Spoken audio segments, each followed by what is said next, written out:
Loving you the hardest thing to do, so I keep to myself. I feel like I'm falling in and out of consciousness. Yeah. Now we starting to talk, let's killing all the progress. Really hard to process, you treat me like an object. Baby, we toxic, can we stay on topic? I feel like we lost it, feel like we lost it. Take my love, don't waste it. Even though I don't mind waiting. Late test, my mind racing. What else I have to do, girl, to brace me? I only want you.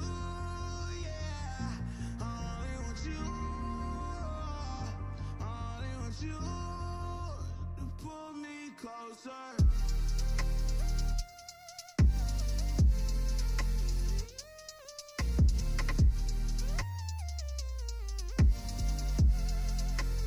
Pull me closer.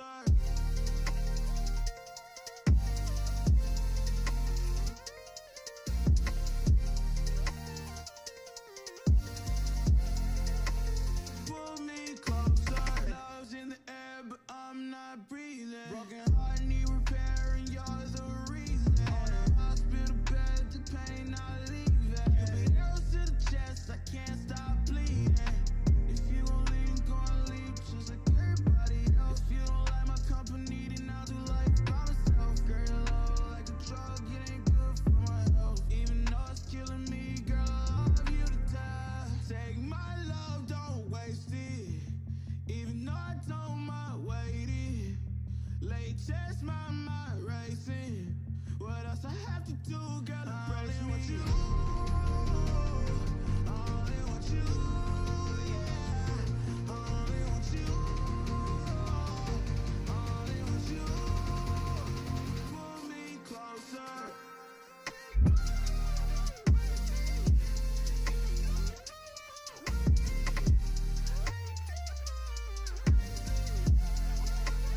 Pull me closer. Pull me closer.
dime lo que tú quieres de mi coqueta. Sé lo que te gusta es salir y se suelta. Cuando baila reggaetón pa' mí que muñeca. Me gusta salir y seducir.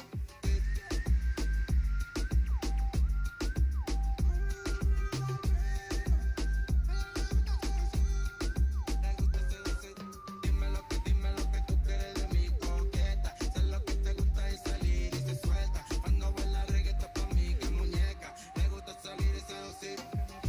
Dale chiquitita, dame más. Qué bonita tú te quieres controlar. Ella dice que me quiere controlar. Nosotros los vamos a develar más. Dime cómo tú te quieres venir más. Dime cómo los vamos a conocer más. Dime, no te quiero solo ver, quiero compartirte. Quiero que te vean y te sigan. Soy un bandolero, le gusta ver una coqueta. Dime cómo suena la pobreza. Sé que tú supiste que tú fuiste la coqueta.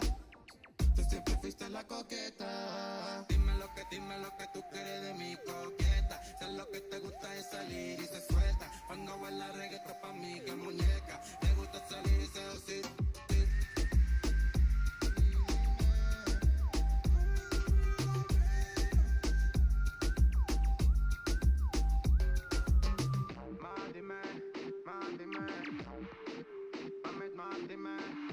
Dime, soy un bandolero, le gusta ver una coqueta. Soy un bandolero, le gusta ver una coqueta. Dime cómo suena la pobreza. Tú siempre fuiste la coqueta. Dime lo que tú quieres de mi coqueta. Sé lo que te gusta es salir y se suelta. Cuando baila reggaetón pa' mí que muñeca. Le gusta salir y seducir.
How do I deal with what I'm feeling? Maybe I just don't. What you're doing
And when I signed up, I went on Facebook, not thinking, and I just posted my story. And I turned my phone off, came back an hour later, and it was so many people just giving me motivation. There were so many people sending me links. Call this person. They came through for me day one. And that's when I knew that this was definitely the right path. I've been listening. I've been going through everything that you've been saying these last 4 days. And I've already was motivated, but the steps and everything that you told, it was like, okay, this is exactly what I needed to hear. This is okay. So now it's like everything was just connecting and just bringing everything together for me. That's beautiful. That's really beautiful. Give her a hand, first of all. Thank you.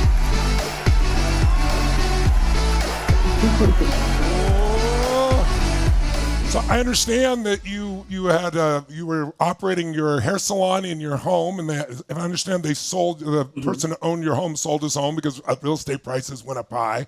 And then I didn't even know this because I haven't moved in a long time, but obviously I understand you got to put an application to apply places, like $150, and you ran through your money and then found yourself under the bridge there with your 11-year-old. I mean, and then the Fort Myers, the giant storm came. All these at once? Is that what happened? So once the storm came and hit, it just threw everything off balance. So the organizations that I signed up for, they like put me at the bottom of the totem pole. So then I had to start everything all over again.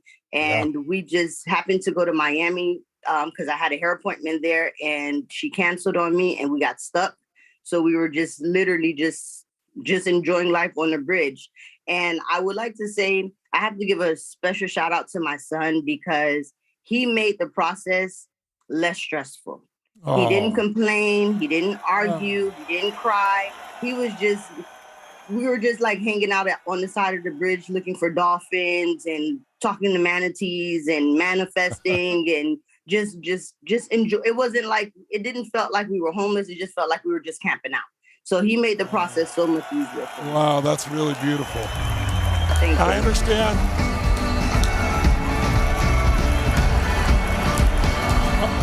What's your son's name? His name is Josiah. And he's 11? Yes, he's 11, yeah. Wow, that's amazing. Well, give him a hand. Yeah. That's beautiful. But Josiah, he went downstairs. He went downstairs to play, so he would have been here jumping around. But he's downstairs playing in the hotel. Well, I'm glad he's getting a little break here. And then tell me, what happened in this? What did this community do? I understand people called and they support you in lots of ways, but I heard some people came by and brought you food. Some people put you up in a hotel. Tell us what's happened because you're not in your. Okay, so from day one, I had different people in the comments. They were like, okay, I know there's people here. I know we have some connection. Anybody in South Florida? And one of the members, she got me in touch with one of the people from the school board. They, some people sent me some cash app. They gave me the gas money to get back to Fort Myers. Wow. And then I got in contact with the one of the ladies here, and she gave me a hotel for 3 days. And then right after that, as we were getting ready to exit, your team reached out to me and they got me another room for another 3 days. Yeah. I was able to do some applications.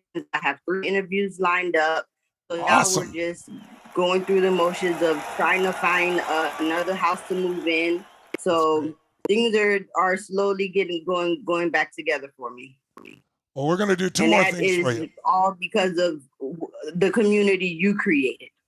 Well, we all created it together, but I'm just so proud of everybody reaching out and supporting. I mean, everybody's got busy lives, and the fact that they went out of their way, brought you food, brought you opportunity, brought you home. Yes. And the 3 days with us was just because I wanted to surprise you and let you know we're going to send you today $10,000 so you can have 3 months, get yourself in a nice place, get yourself some food.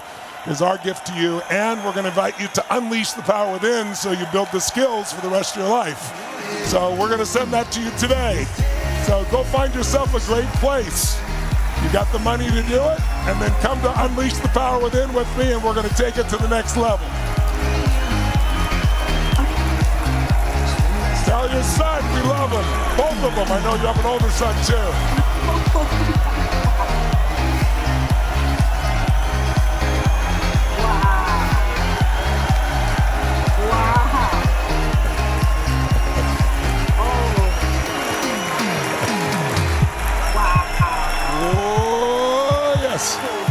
And my only request is that you get yourself on your feet and then you find one other person to help.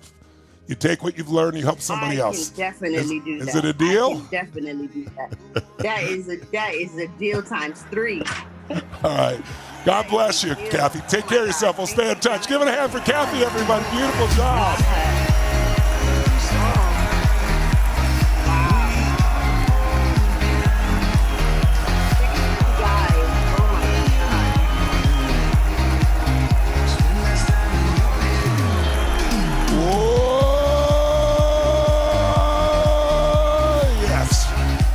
Beautiful. So she's got a new beginning, and because she reached out and because of all of you were so incredibly warm. So let's do this. One of the things I want to tell you, one of the things that I've developed as a discipline in my life that I want to encourage you to consider is that whenever I learn anything, I know that everything we've ever seen, heard, tasted, touched, or smelled gets stored in our brain. But if you don't retrieve it very quickly, it's only in short-term memory and you usually forget. So I developed the discipline when I was, 17, 18 years old, that when I learned something, like going to an event of some sort, I would sit down afterwards, like even at lunch, and I would rewrite everything I could remember that I got out of that day, and then I do it again at dinner time. People went to lunch and dinner, I didn't do it. I just sat there and wrote. And I made myself just pull it out of my head because the information is there, but you need to retrieve it right away, so you wire yourself to have access. So one thing I'd encourage you to do after these 5 days, perhaps tomorrow's Sunday, is do something for yourself where you sit down, you can scan your notes, and then just write down each day everything you can remember that was valuable that you'd want to apply. And then step 2 is I'd always write down action items, and I would do something right then while I was in state. And I'll reinforce this at the end because it's so important. But how many have done this? How many have gotten excited about something and then you got caught up in other stuff and didn't follow through? Who's done this, right? So what you want to do is while you're still in a peak state, in that moment, you want to do something that commits you to continue to follow through. You want to book a meeting. You want to enroll in a class. You want to set the interview. You want to call somebody right then. You want to text them and set the meeting so that you really do follow through. Because when you get out of state, that's when people get disappointed in themselves. Why didn't I follow through? Because you have to understand state is such a huge part of it. So how many are willing to do this for yourself? Maybe tomorrow, a little review here for the 5 days, right? So just for a 2-second review, and then today what I want to do is walk you through what I think are the 5 core actions that create an extraordinary life. Doesn't matter if your life is already great, you want to go to the next level, or your life's a bit challenging in some area. These are the 5 elements that I look to constantly to go to the next level of my own life or to help anybody, whether in a challenging time or a great time, doesn't matter. We all want to move up because that's the only thing that makes you feel alive. It's progress, growing, expanding, and then you have some more to give to other people, and that makes life more meaningful. So we'll do that, and then I have a little gift for you, a special gift, and then I have a secondary gift at the end that's really fun for us, and then this will be our final day together. So it's been really enjoyable. So let's take a look. Day 1, just a couple of reminders. What did we do on day 1? We started with the power of energy. How many feel more energy today after 4 or 5 days? Just a couple hours a day feeling this stuff, right? And we learned that energy doesn't come from food or sleep. Those are sources of energy. It really is a habit, and we got to develop that habit. We've learned, and you've been using your body, your mind, your emotions as ways to make that shift, right? Using your body first, physiology first. And you learned that those 3 patterns we've got to get good at. And we've been looking at throughout this week. Patterns in relationship, patterns in emotion, patterns in finance, patterns in your career. But we have to identify patterns, but then use them. And then after a while, start to create them. And then we learned about breakthroughs and the key form of strategy, story, state. Most people are looking for the strategy first, and we reverse that. We want to get in state, enhance our story or beliefs, and then we can get the strategy and we'll actually execute. Otherwise, we'll say we tried and make up a story why it didn't work. And then we tapped into the archetypes. How many of you enjoyed doing the warriors, magicians, lovers, kings? You want to do that again? And we said we want to avoid the tyranny of how, and then the assignment was, you got an old story, what is it? What's your new story? And that was the beginning of breakthroughs for many of you because I got to watch the videos and see the changes where people started saying, my old story was, my new story is, and you could actually see in the body the change. And we also got to meet Christina that day. Remember that? Who lost her 3-year-old daughter to cancer, but truly took grief and turned into gratitude. And you could see it was real. And you just see the power of changing story. Without it, she would obviously be devastated, like most people would be. And then Jason, who, felt like a victim and left his 18-month-old son and then went to the UBW, somehow got pushed over the edge and came back, reunited with his family, and now he has 6 companies. Unbelievable. Give it up for both of them. Amazing people we met on day 1, right? On day 2 was all about the power of a portion of your story, the most important portion, identity. And we learned that the strongest force in the human personality, in our personality, is the need to stay consistent with how we define ourselves. So boy, when did we define ourselves? Most of us years ago. We've not updated it. You wouldn't use a phone from 10 years ago, right? You wouldn't use a computer from 5 years ago. What the heck are we doing using an old identity? And we saw how identity controls us. It's not what we want, it's what we believe we're comfortable with. Remember the 68-degree metaphor. If you drop too low, 58, you get drive to fix it. If you go too high, more than you expected, often the air conditioners come on, you sabotage to get where you need to be. So the secret is to expand our identities. And we learned the 5 to thrive. That if we want to change how we feel, boom, it's physiology first. Change your physiology radically, you'll change your emotional state. Change your focus, you'll change your state. And changing your language. But what will make you do that is if you create a compelling future. We can all deal with a difficult today if we can have a really compelling tomorrow. Anyone can do that. But the secret is really building an identity that reminds you that you're more. We're all more than anything that could ever happen to us, anything that could ever be done to us. How many know that in your soul? There's a part of you that knows that's true, right?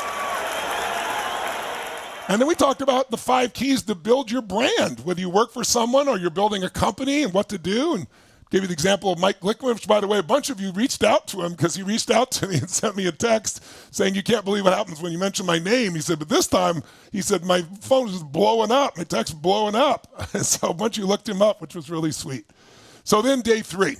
Day 3 was about creating your own economy.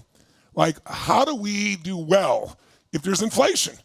If inflation's 7 or 8%, well, all you have to do is be 7 or 8% more productive, and you're even. If you're 10 or 15, you're ahead.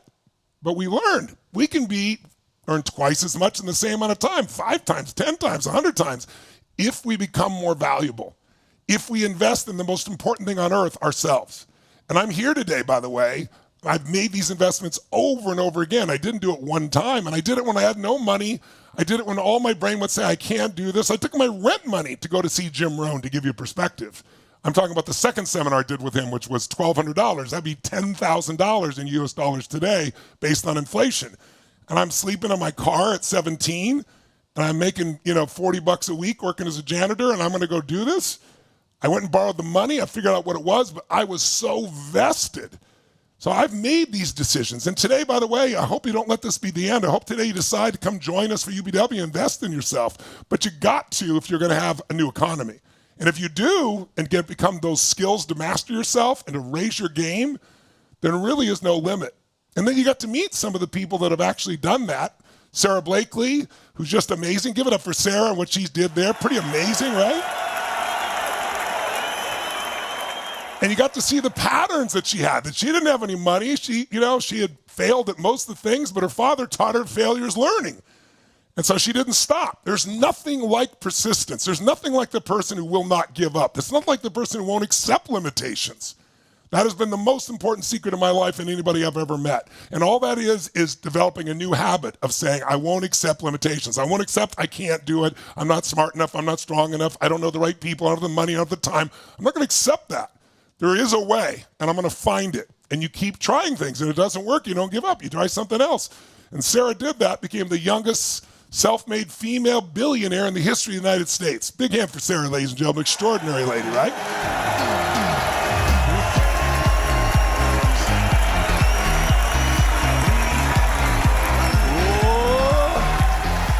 And then, of course, we learned those. I gave you the fastest business, growth project I've ever showed, or lesson, which is those 3 keys to growing. You got to know who your ideal customer is. If you work for someone else, you got to know your ideal customer. What do they want? What do they hate? What excites them? Remember I said life is the dance between what we desire most and what we fear most. That people play between those 2 tiers. If you want your life to be bigger, you got to desire more or fear less, and that'll expand your life. And we said, you got to come up with an irresistible offer. He gave you the example of Zappos. And then you got to over-deliver, right? And then you got to meet another absolutely brilliant human being in Jamie Kern-Lima. Give it up for Jamie, ladies and gentlemen.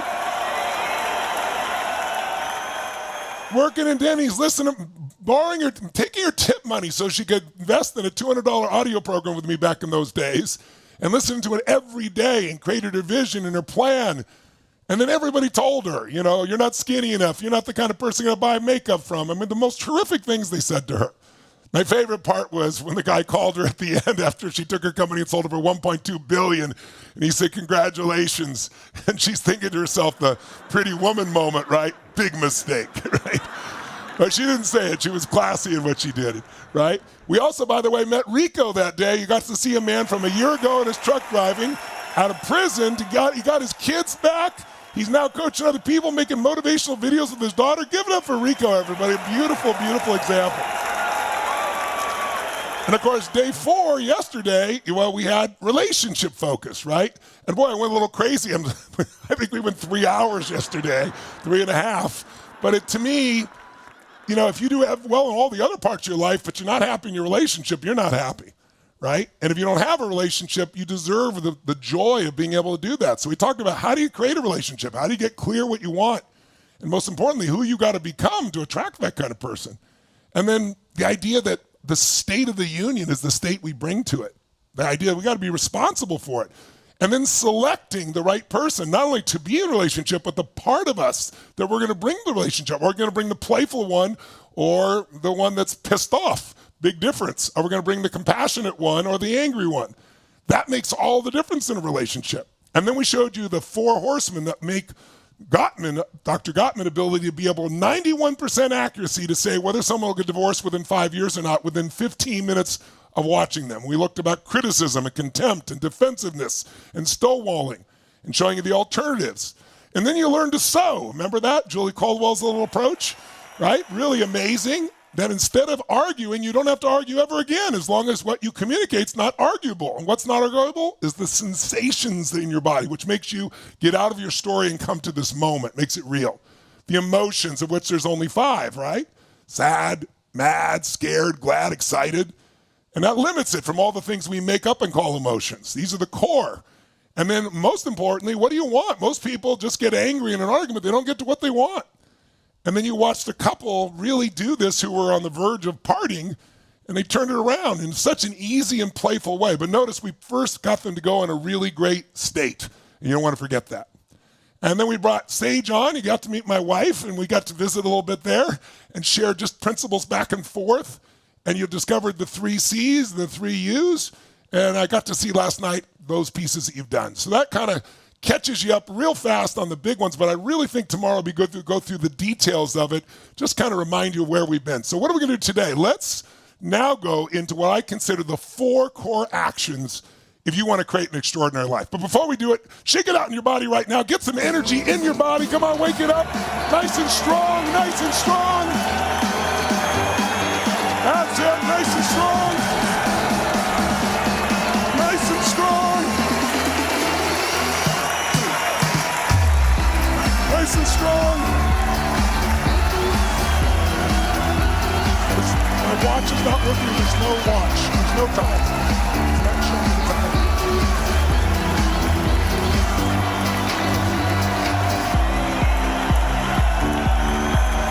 Wake it up!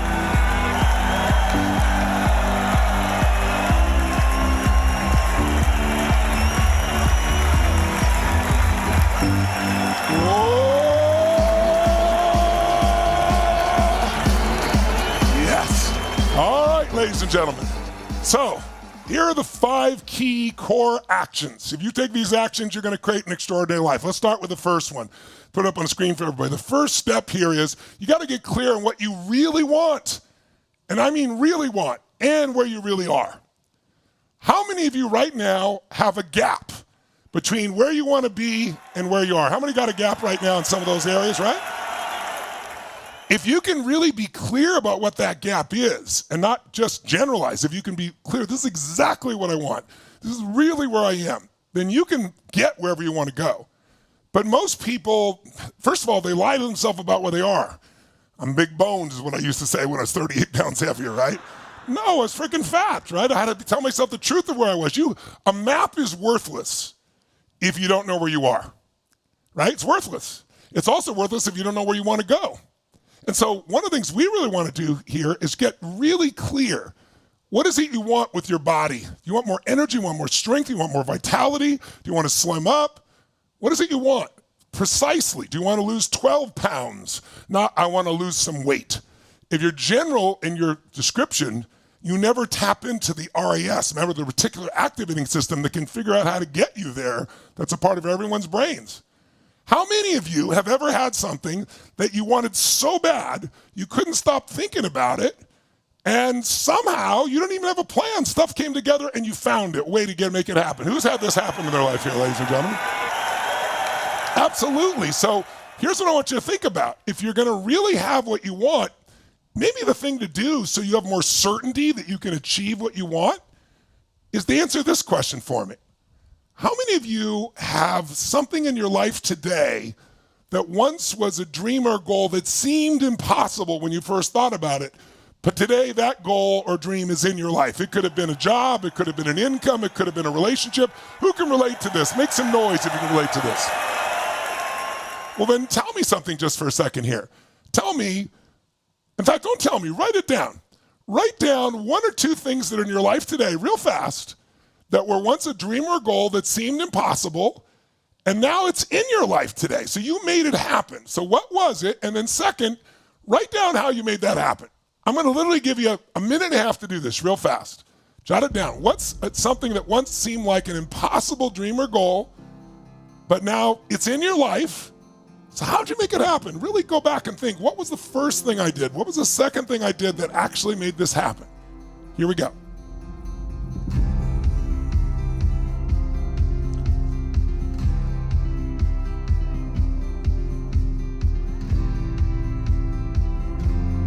Normal time.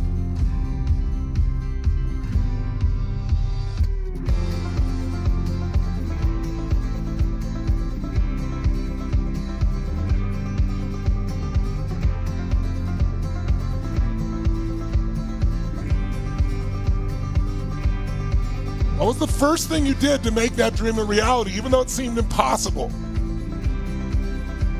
Yeah, put it in the chat box if you want. I'd love to see. Some of you are already doing that. That's great.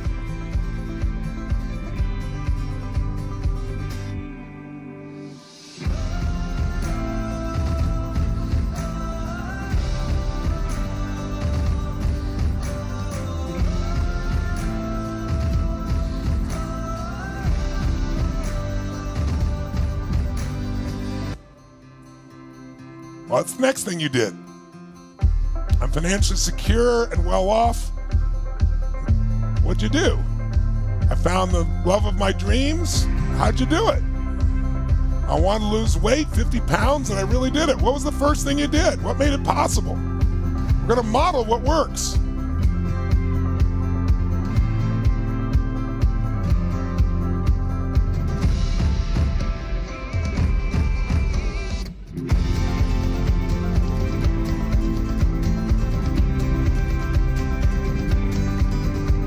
Seconds.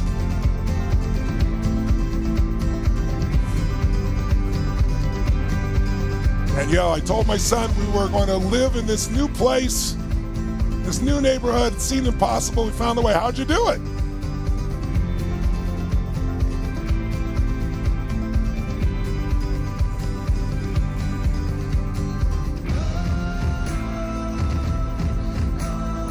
All right, come on back. How many of you are able to think of something that you really thought was impossible and it's in your life today? Make some noise if you got it out there, ladies and gentlemen. And how did you do it? I would argue you went through 3 steps. See if we're aligned on this, just for time's sake. The first thing, how many of you did is you just started focusing on it all the time. You kept thinking about it all the damn time. Raise your hand if you focused on it a lot. I'm kind of obsessed. Come on, let me hear you if you was focused there, right? And the reason is where focus goes, energy flows, right? The more you focus on something, more your unconscious mind starts to focus on it. So when you kind of obsess and think and focus and imagine it. Now, most people, though, they are focused on getting it, experiencing it, not getting it. If I asked you a time when you didn't achieve your goal, usually your focus is all the obstacles. It's like if you talk to a mom right after she has a baby, very often she went through hell to have the birth, and God, the universe, makes it so she forgets all that pain and she goes, I want another one, right? How many women know what I'm talking about there? Make some noise out there if you know what I'm talking about, right? So it's like our brains, if we can get clear what we want, we can get there. But if we're clear what we don't want, if we focus on the obstacles, you won't have that second kid. You won't have the first kid. So you first got obsessed. Then the second thing, how many of you, after you were really focused, you were also clear about what you want? How many of you would say you had clarity? You were very focused. You knew what you want, and you knew why you want it. You had strong enough reasons to do it, because reasons give you the energy, don't they? And then the second thing most of you did is you took massive what? Action. Because massive action is the cure-all. And you may have tried something that didn't work. You tried something else, tried something else. Now, some of you, again, how many of you didn't even have a plan? Just by focusing on it, things came together. How many have had that happen before? Again, like the example I gave you before, because once you decide that something's really important, keep focusing on it, the reticular activating system notices anything that can get you there. You're at the Starbucks, remember the example I gave you, and there's people 4 tables over, and you decide you want to invest in real estate, you have no money, and you're learning, and they're talking about investing in real estate with no money, and you hear it before you wouldn't even have heard it.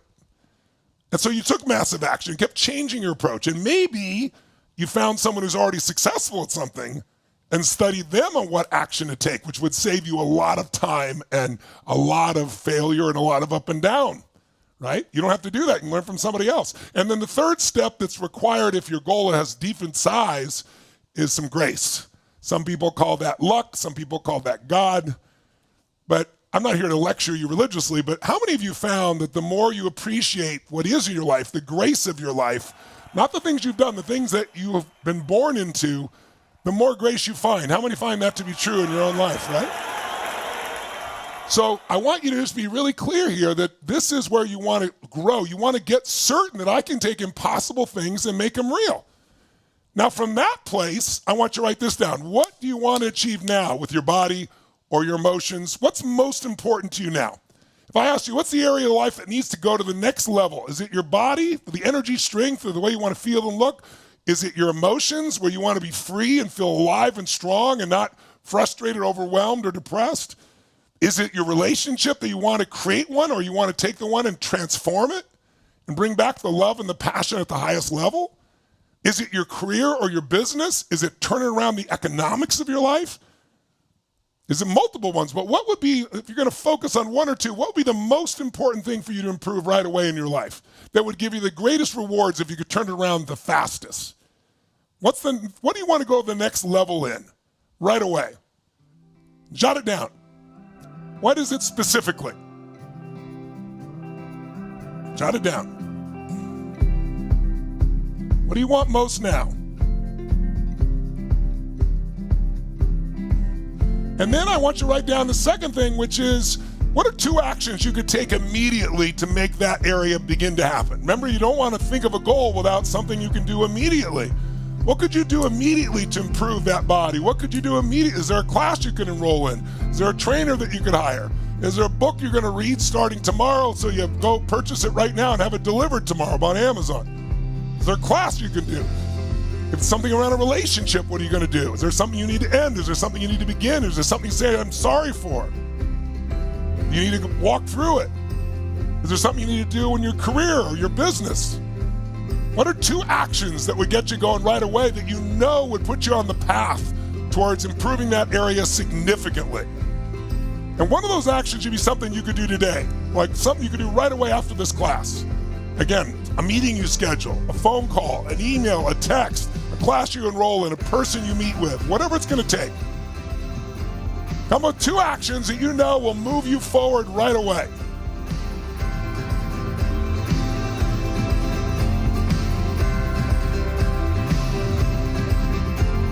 That you know are doable, but they'll create momentum, right? Once you do 2, you'll want to do 3, you'll want to do 4, you'll keep going.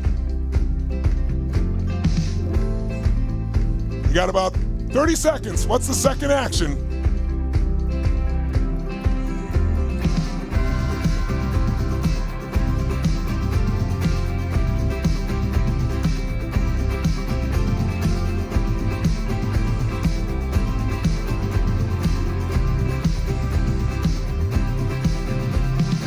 All right, how many got clear what you want to improve specifically? And you got at least 2 actions? Make some noise if you got it. And stand up just for a moment if you would. Stand up wherever you are in the world. Stand up, shake your body out. Let's get our body engaged. Make a move that makes you feel strong and say yes. Say yes. Say yes. Say yes.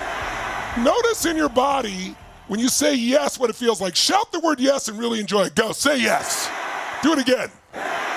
Notice what that feels like. Now say the word no and notice it comes from a different location, has a different feeling. Say no. Say no. No's like burping. No, no. Say yes. Say yes. Say yes.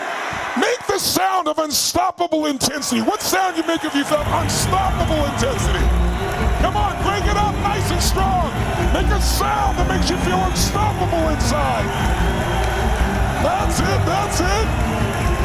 Now, from that state, I want you to close your eyes, and I want you to imagine that you took the actions, one today, the next action, the next, and you really achieved this goal. It's a year from now, and your life has changed in this area, completely changed, and you made it happen. I want you to make the sound of celebration, how you're going to feel a year from now when you're living this experience. Ready? 1, 2, 3. Make the sound and go for it. Celebrate it. That's it. Strong. That's it. That's it. That's it. Give it one more burst of energy. Go. Give it one more celebration.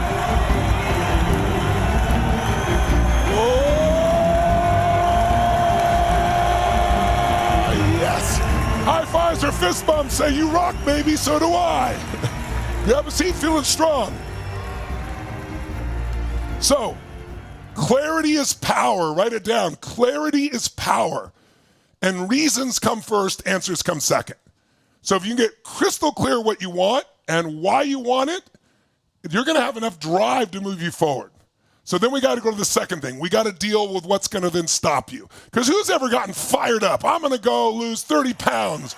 I'm going to go on a fast for the next 10 days. And about noon, you're going, juice is good for you. And 2 o'clock, you're going, a burger and fries is not so bad. Right? So what gets in our way is limiting belief systems. I've never done this before. I don't know how. I don't know where to begin. I don't have the money, I don't have the time, I don't have the expertise, I don't know the right people. So the second step, the second action, the core action that will create an extraordinary life, you must crush, you must destroy, you must annihilate, you must replace your story of limitation with a story of success, the story of what you're committed to. You've got to destroy, you got to crush, you got to annihilate. It's not enough to intellectually know, because again, I asked you this the other day, but I'm curious. How many of you are aware of beliefs inside you that intellectually make no sense, but emotionally they get you or they pull you back at times? How many can relate to this in some way? Say I. Say I. So I want you to write something down. The only thing keeping me from getting what I want, the only thing keeping me from getting what I want is the story I keep telling myself about why I don't have it, or why I don't have it yet, or why I'll never have it. The only thing keeping me from getting what I really want is the story I keep telling myself about why I can't do it. Those stories, they're nothing but stories. Now, a story is a belief, a set of beliefs, right? And a belief is a feeling of absolute certainty about something. So when you're certain you don't have the money, you don't have the time, you don't have the expertise, you're not good enough, you look for brown and you find it everywhere, even when it's green or blue or red or beige. How many follow this discipline in our minds here? Say I. So write it down again, what we said the other day. Beliefs create and beliefs destroy. Great beliefs will create a new life for you. Limiting beliefs will destroy your life, and they're self-fulfilling. And what do we call these beliefs also? The story. So we said it the other day, right? You change your story, change your life. But a lot of us have these little pieces of the story that kind of filter back in. Since I grew up with nothing, not even food, a lot of times, my whole story was there's not enough. There's not enough money. I can't do this. I can't pay the bills. And as long as I kept that story, it was true. And it was true. I didn't have the money because it was self-fulfilling. But when I started to say, no, I remember when they offered me to go to the seminar, it's like, I can't go to that seminar. I can't afford that, right, with Jim Rohn. And he said, okay, just do it on your own. Then keep doing what you're doing here. And maybe it'll take you 20 or 30 years. Or you could learn in one weekend the answers that could change your whole life. But I don't have the money for it. Okay, then don't go. But is there anything, if you don't learn these things, it's going to take you decades, maybe never. Why would you waste your life? The one thing that's the most valuable thing we have in life is what? Time. It's the only thing you can't replace. So I finally made this shift in my head, and I just took the money from the rent and said, I can barely pay my rent as it is. I'm always going to be this way unless I make this psychological shift, unless I not just understand this stuff. That's the mistake people make. Oh, I understand it. Understanding and $3 will almost buy you a Starbucks, right? Understanding doesn't change your life. It's wiring. It's conditioning yourself so that when something happens, you automatically do the right thing. That's why I do seminars. That's why I do these crazy hours. It's not easy for me to do 12 hours a day any more than it would be for you. It's a little harder on me. I got to deliver even more. So why the hell do I do that for 4 days in a row, day and night? Because there is nothing like total immersion to rewire you. It's one thing to understand it. Oh my God, a total nother to have it be in your body where you do it. You know, first time you try to drive a stick shift car or tie your shoes, it's complex. You got to focus. But once you get it in your body, you tie your shoes and you're talking and doing other things. You're driving the car and doing other things. That's what you want to do with the principles that make your life change. But you've absolutely got to do it in this area of beliefs, because the limiting beliefs, that is what crushes your life. So you must crush them, not let them crush you. Who's with me on this? Say I. Say I. Don't just be aware of them. Don't just be conscious of them. You have to literally get it out of your nervous system. That's the part that I finally learned how to do. And without that, you'll feel some progress, but it won't last. That's why immersion, that's why you put yourself in something day and night, night and day, so you get rewired. So you don't even think about it. It just happens. It just happens. Most of us, what just happens doesn't support us because it's limiting beliefs. It's challenging beliefs. And by the way, there's one particular type of belief that some people get into that's the most destructive, and I'll call your attention to it. And that's this idea of what I call learned helplessness. Jot it down, learned helplessness. We've all been there at times. Learned helplessness is you're not just in pain. You don't just think it's a problem. You think, I'll never solve this. I'll never have a relationship. I've had all these relationships. They've never been, it's just not going to happen for me. That's learned helplessness. There's 7 billion, 7.5 billion other people on the planet. I'm sure there's somebody else, but when you're in learned helplessness, it's all impossible. Learned helplessness is, no, that's just for other people. I can't do that. I don't have the education. I don't have the background. I don't know the people. I don't have the money. I don't have the time. It's always the same stories. The same stories of limitation. What are they? Time and money are the two biggies, aren't they? Third one would probably be expertise or experience. Fourth one, I don't know how. But they're universal for anyone who doesn't have what they want. And it's hard to break them because they're so strong in you. And if they get really strong, if they get to learned helplessness, then people's lives just deteriorate. They try to stay at a certain level in their relationship. I was talking to one of the ladies in the VIP yesterday, and she was talking about she's been unhappy in a relationship for 10 years. But she stayed around and trying to figure out what to do. But she had all these stories about her husband that, as we dug in, they weren't really true. And she had stories about herself that weren't really true. It was the beliefs that were the glue that was holding her in place. And they were really 3 types of beliefs when you have learned helplessness. Jot them down. There are 3 P's. Learned helplessness means, number 1, you think the problem is pervasive. Pervasive means you think because your finances are screwed up, your whole life is screwed up. What I loved about Kathy earlier and her son was she's homeless, she's in her car under a bridge, but she still find a way, her and her son, to have joy, to look out at the ocean, to see, the fish to feel connected, to still play together, to still be in love with each other. As bad as the situation is, it's not pervasive. It doesn't affect your whole life unless you believe it. But once you believe, because I don't have a great relationship, or I never have, I never will, and therefore my whole life is screwed, or because, I haven't figured out my career, or because my family is in conflict, I can never be where I want. Once you believe a problem is pervasive, it starts destroying your life. How many follow this? Say I. But the second P is even more intense. When people start thinking the problem is permanent, that's when you really get into learned helplessness. What does permanent mean? Permanent means you think no matter what I do, nothing will work. I'll give you an example of how they demonstrate this with animals. I don't support this research, but I'll just tell you they do this. Around the country, they've done this study over and over again. They'll take a dog or a monkey. They've done it with monkeys as well. And it's a standard protocol. They take them to this little room, and there's a net in the middle of the room that's about the size of a tennis court net, roughly. And on the front side of the room where they open the door and they let the dog or the monkey in, there are 2 colored squares, and on the other side of that, there are 2 colored squares. So there's a red one, a yellow one, a green one, and a blue one. And so what do? They open the room, and the dog or monkey goes in, they start moving around, everything's fine, and then they electrify on this side. They start with, let's say, the red square, and they electrify it.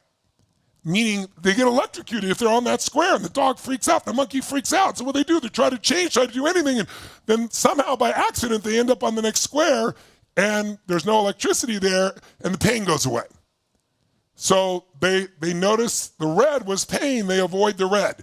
Perfect, I avoid relationship because it was so painful. Oh, I avoid money because it's bad, because it's there. Oh, I avoid whatever, taking care of my body because it doesn't last. You get it? But it's what they do with the monkeys. The monkey links up red equals pain, so avoids the red. When it goes to the room next time, it runs straight for the yellow square, right?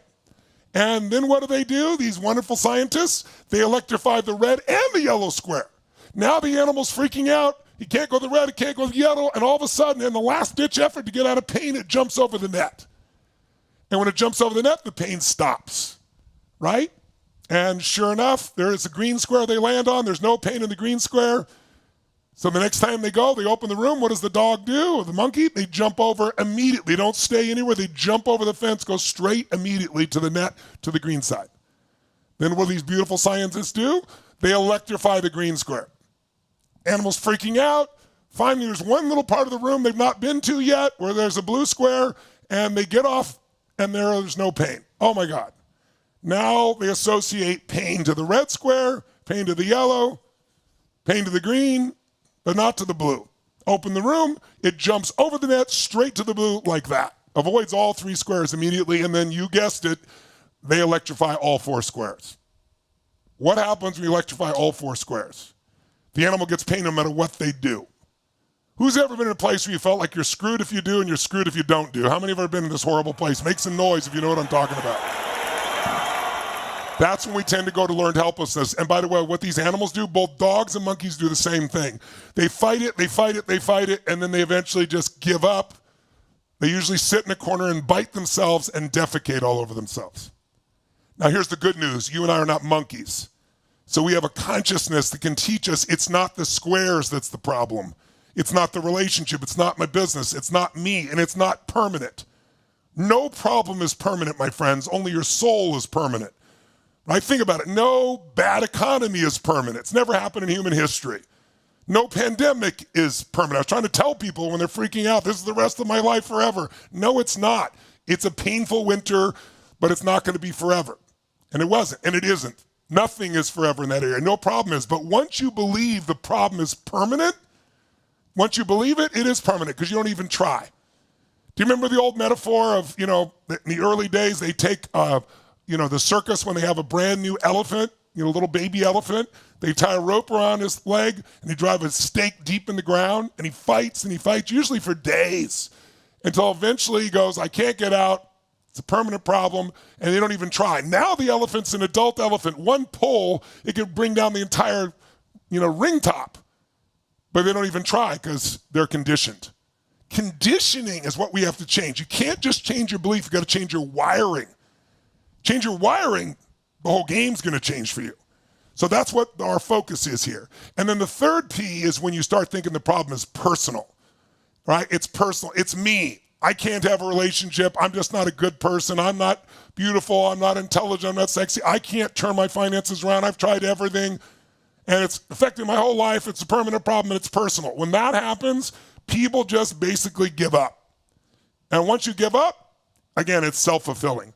So you've got to break out. Now, this is why you heard earlier she was talking about, I walked in with KK in the beginning, was talking about at UPW, we do this Dickens process I mentioned to you. It's a process of rewiring. That's what shifts somebody. If you don't rewire, nothing's going to shift in your life. And, by the way, that process is so powerful that when Stanford did the study that they did, remember I told you yesterday, they followed up with people and they had a 70% decrease in negative emotions. 70% decrease in negative emotions, 50% increase in positive emotions. And the reason was because we got rid of the limitations in their nervous system. Pretty wild. And the study, and by the way, it's in the Journal of Psychiatry now. It's pretty amazing. Throw it up on the screen for people to give you an idea. But also, that's the 70-50, but also they found something else. Like they found all these other emotions increased as well. The anxiety emotions went through the ground. The positive emotions went up. They did them across the board. And show them the third one if you would here. This is really cool. People who did this, they go into a different biochemistry. This is what Stanford did. They followed me. They had a group of people that they put this $60,000 device on my chest while I was doing the whole seminar. And it measures everything, heart rate, variability, everything. During every break, they came and swabbed my mouth. They checked my DNA. They took my saliva. They checked my hormones. For 3 years, they did this. And they learned some wild things that go on in my body. And one of the things they discovered is I go into a state when I'm doing this event 12 hours a day and they call it the championship state. They've studied guys like Tom Brady and in the Tampa Bay Lightning, which won multiple times in the Stanley Cup and so forth. The people that get in a stressful situation, Tom Brady's down by 10 points and there's 2 minutes left and he wins the game, right? He's done it so many times. He has more Super Bowl rings, 7, than all sports teams in the NFL. It's unbelievable, one guy. And they said, that here's why. There's a biochemical change these people go in where they call it the championship biochemistry, where your stress hormone cortisol drops. So the stress drops and your testosterone surges. So you feel this drive to follow through. They found this in me over and over again, but here's what's really cool. They then followed up and measured all the people in the seminar I did digitally, meaning just like this, but not this, the actual seminar, the 4-day seminar in the main studio. People around the world did the same thing, their biochemistry, and they all matched me, meaning you go into the same state with me. It's called mirror neurons. And people literally went that place. So throw up on the screen, this is what they found, a 300% increase in cognitive performance after the UPW. 300%, they've never seen like it in their lives. 159% increase in the learning hormones for attention. 139% increase in the performance biochemistry, the thing I'm talking to you about. So that's why a year later, people's lives have changed, because we've rewired ourselves. It's not enough, please write down, it's not enough to understand. It's not enough to know. I've got to change my conditioning.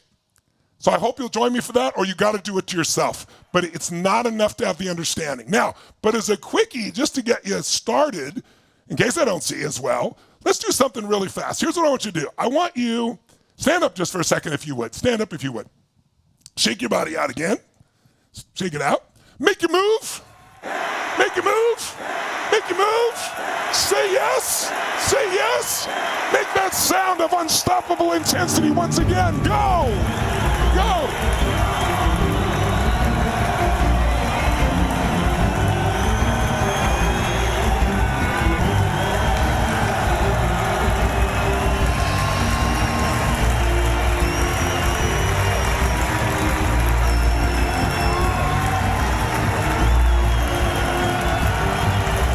Intensity, double it!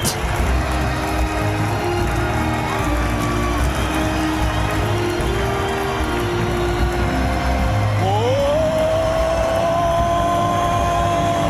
yes.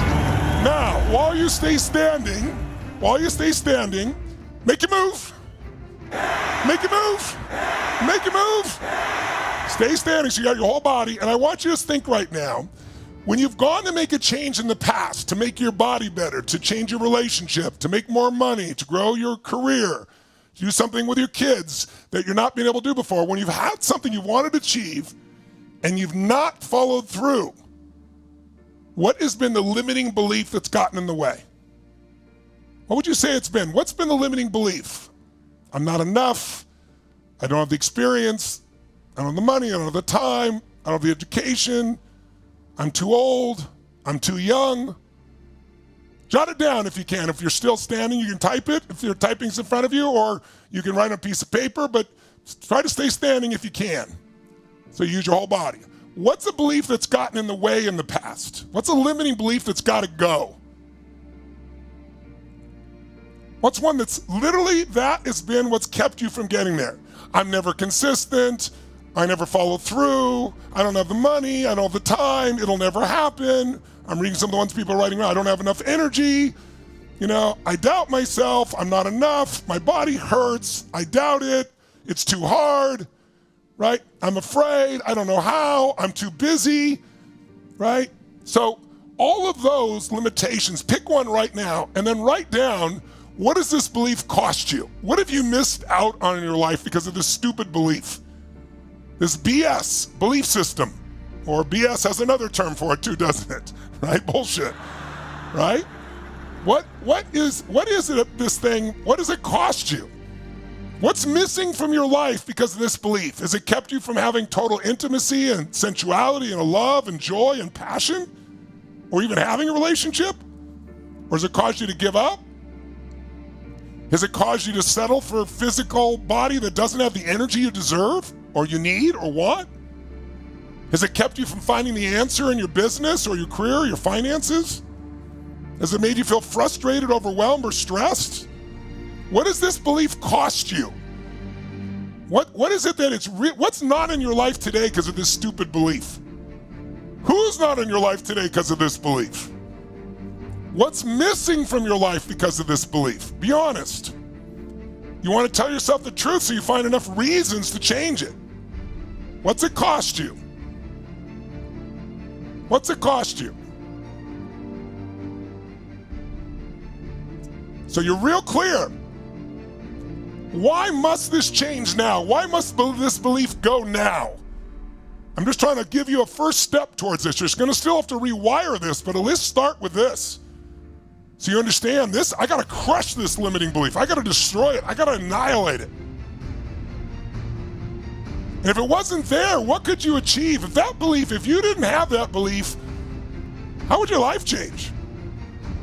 In fact, write this down. What's bullshit about this belief? What is total BS about this belief? Write it down.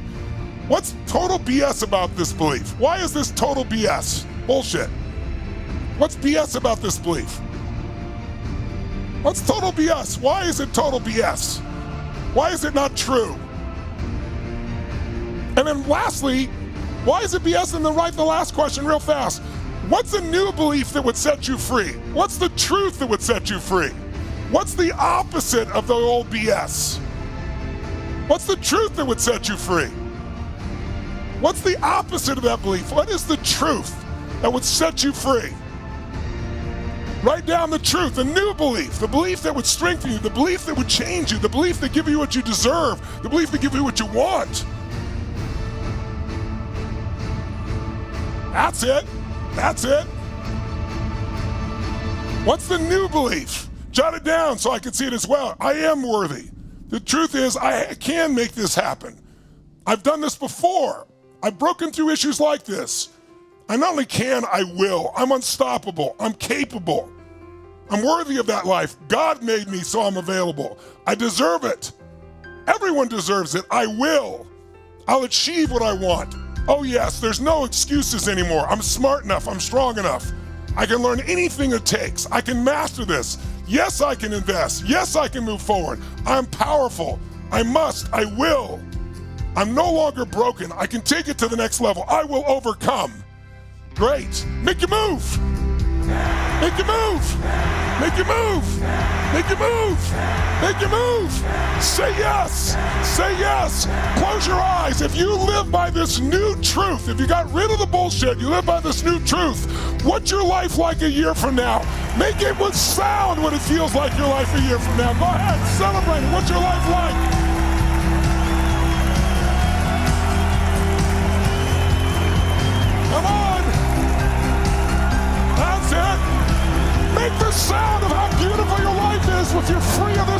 it, and you live by your truth.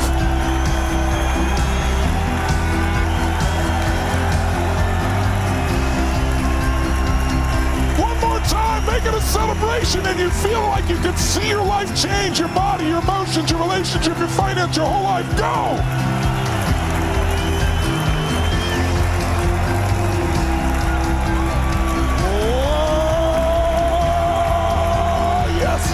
Get a virtual high five or fist bump and go, I'm doing this, baby. I'm doing this. I'm in. Grab a seat, feeling strong. How many of you are clear on at least one belief that has really screwed you over, kept you from having what you want that needs to go? Now you know what it is. You got a little feel, but you got to annihilate it. That's what we do in detail there. But you got to get rid of it, and then you got to condition the new one. So it's as automatic as thinking.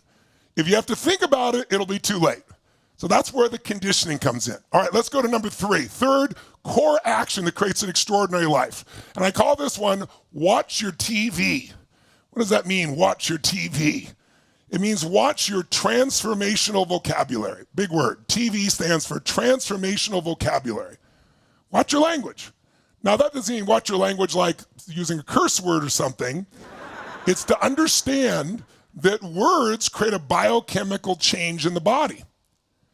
If you say, how you doing? Okay, pretty good, great, outstanding, amazing, you can't even believe it. The emotions that you come in your body often come with the words that you attach to your experience. Remember when we did the triad? We talked about physiology, focus, and the language. This man, I had 2 partners that were much older than I was. One was a really, really centered guy, really brilliant, super wealthy guy. The other guy's really successful guy and super passionate. Like almost completely different personalities, but both brilliant guys. We're all in business together. And without going through the boring details, we had an opportunity, and we're in a negotiation with another company. And together, 1 + 1 could equal 4. And so you normally go through negotiation, goes back and forth, and I'm a young guy and I don't know better, and I'm still this way. It's like, I don't need everything on the table. I'm happy to give a bunch to you. There's plenty. My whole thing is let's make the pie bigger, not scarcity. Oh my God, I got to get my thing. And so, the negotiation was going back and forth nowhere, and I finally said, look, let me just tell you what we got here. And I put all our cards on the table. I even showed them our costs, and my 2 partners looked at me like, what the hell are you doing? I said, let's just make a fair deal for both sides. We're all going to win from this. Let's not do this circle thing. Let's just cut to the chase. And, it sounds nice on the surface, but that'd be if someone was playing win-win with you, and this group was playing win-lose. And unfortunately, without giving you all the gory details, they took what I gave them and turned it on us. And because I give it to them, if we didn't do the deal now, they could abuse and take advantage of some of the things we built. It would actually hurt us severely in the company. And they started to do this. And one of my partners, the really passionate one, I was pissed off. Like, we've been totally honest, we're opening this up, we all can win, and these guys are doing this. So I was pissed off, and I felt angry and mad as hell. Those 3 words were the words that went through him. I don't think I said it out loud. This pisses me off, because we took a break. I said, I can't even believe this bullshit. It's pissing me off, so this makes me mad as hell. I'm so angry. And my buddy, the one who's really passionate, he goes, I'm gonna kill him. He's going, I'm enraged, I'm furious. I mean, what they did is like they're trying to destroy our business. They're trying to kill our kid. I'll kill him. I'm like, calm down, it's not that bad. Have you ever been on somebody and you're mad and somebody's madder and it changes your state? Who knows what I'm talking about, right? So I'm trying to calm him down, which kind of calms me down, but in the middle of it, I looked at my other partner, and he's a super, super smart, wealthy, wise guy, and he doesn't even look slightly upset, which kind of pissed me off that he wasn't pissed off. Like, at one point I said, don't you realize what they did? And he goes, don't you understand? They killed our child, they're destroying our business, we gotta kill them. Like, calm down, calm down. And he looks at me, and I'll never forget. He looks over and he goes, yeah. He goes, I'm a little peeved. I said, peeved? I've never heard anybody even use that word, peeved. Do you not understand that? Calm down, right? And in the middle of it all, I was like peeved. It struck me so weird. And he smiled. And I thought, is he being a phony? And he goes, no. I said, come on, doesn't it piss you off? He goes, it's a little annoying. Annoying? I even don't like the word annoy. It's annoying to say the word annoy. I'm pissed off that he's using annoyed, right? I said, I don't understand. He goes, of course I understand. What they did is wrong. What they did is terrible. But, it's a little annoying. And I said to him, I said, I realized in that moment I had never seen him really upset. And I said, do you ever really get upset? He goes, it's pretty rare. And I said, well, what about that time? I tried to think of a time that I knew was really horrible.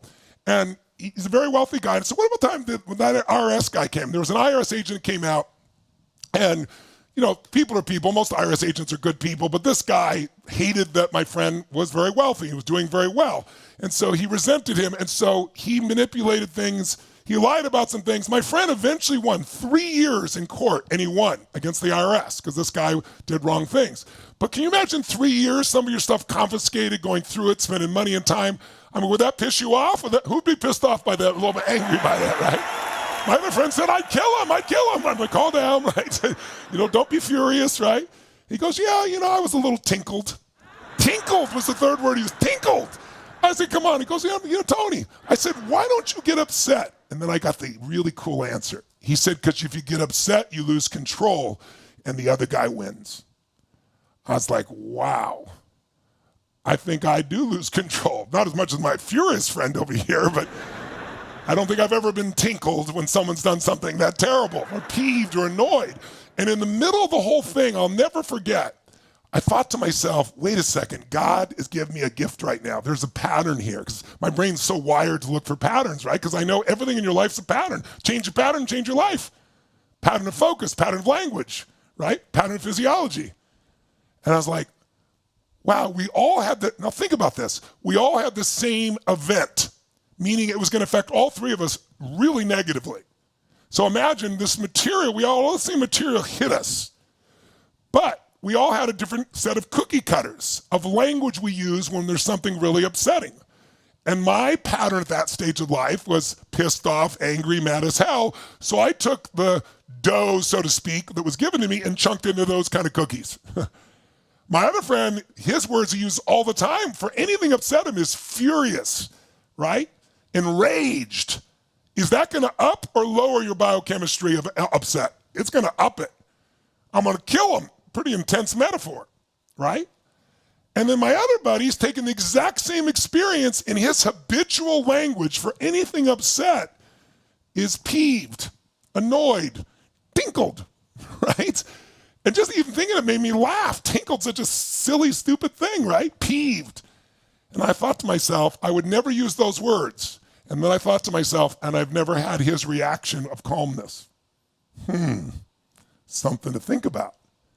And that's the day when I began to realize the words that you habitually use, we all have habits of words, are the emotions you habitually experience. Because you attach, whatever life experience, you attach those words and you go into that biochemistry. The words you attach to your experience, jot it down, the words you attach to your experience become your experience. So you've got to become conscious of your TV, your transformational vocabulary, and transform it. So you know what I did? I trained myself. I said, I'm going to make this fun. Next time something's really starting to piss me off, I'm going to go, this really peeves me, right? And what happened is I literally wired it, right? It's not enough to understand it, remember? I wired it over and over and over again. And then one time it happened, I started feeling myself like starting to ready to explode. I went, this really peeves me. And I started to laugh. It broke my own what? Pattern. Changed my state completely. And I remember what he said. You lose control, the other guy wins. Let me stay centered here. And for the rest of my life, I still can get angry or upset, but I don't have that intensity because I don't go there, because I use a lot of different language now that breaks the pattern. So how many of you realize there's some emotions in your life that don't serve you, some negative emotions, anger, frustration? Remember I told you when I got kicked out, my dad got kicked out, I was on my own, I was depressed all the time. I talked about how depressed I was, so I was depressed. And then one day I was like, that word is coming out of my vocabulary. And I told you the other day, it's true. I've had unbelievable ups and downs in my life. I've had times when things look really rough. And it didn't matter how rough it was, I've never gone back to that place. I've never been depressed. I've been angry, I've been sad, I've been overwhelmed, I've been stressed, but never depressed. Because I chose to take that from my vocabulary, and it took that emotional pattern out of my life. I know that sounds overly simplistic, but your language hypnotizes you. What does a hypnotist do? They use words to alter your state. What do you do? Words to alter your state. Can your words change other people's states? Yes or no? Yes, of course they can. You can use certain words to make somebody angry, make them feel loved. But you can also use words within yourself, and the words within yourself, again, the habitual words are the ones that are controlling you. So I want you to take just a minute and a half right now.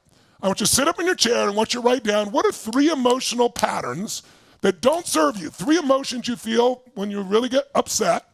What are the words you use? And I want you to come up with 2 or 3 words that would break the pattern, that would be silly or playful or fun.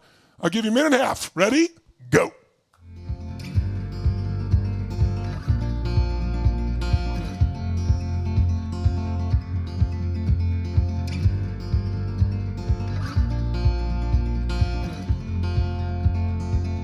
We got love that we'll never need to hide. Love will always rise above. Whatever comes, we will be just fine. If I am yours and you are mine. Take my hand and let's fly away to another galaxy. Hold me close, I want to feel your love. Together we are free. Just be with me. Just be with me. Just be with me.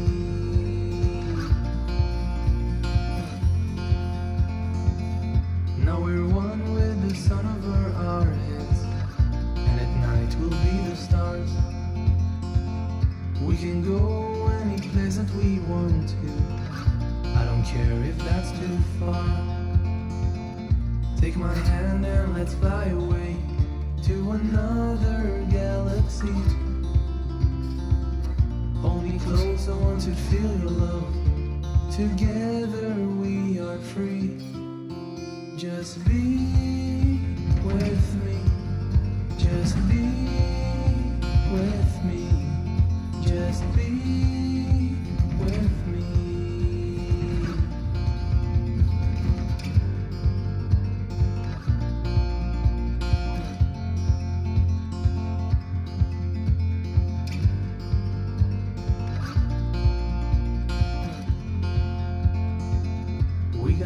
What are the words you describe that put you in a bad state? What's the alternative? What's 2 or 3 that would be playful or funny or weird that would just break your state? We'll be just fine if I am yours and you are mine. Take my hand and let's fly away to another galaxy. Hold me close, I want to feel your love.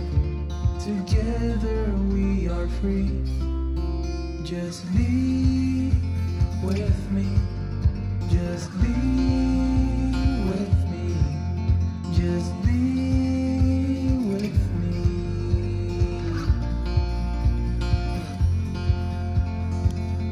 All right, now just try this. Start to say the old word. Like, put yourself in a state where you'd say the old word just to get a feel, and right as you're about to say it, say the new word and do something different with your face or body. Just try it 2 or 3 times. Just start getting it in your body a little bit. I'm really, instead of pissed off, I'm really peeved about this. And change your face, change your body. Try it 2 or 3 times. Come on, do it really quick. Really, use your body. Old word, new word. Old word, new word. Come on, you can do it. That's it. Do it one more time. Oh, come on, do it with lots of passion. Many of you doing it great. Go for it. One more. That's it.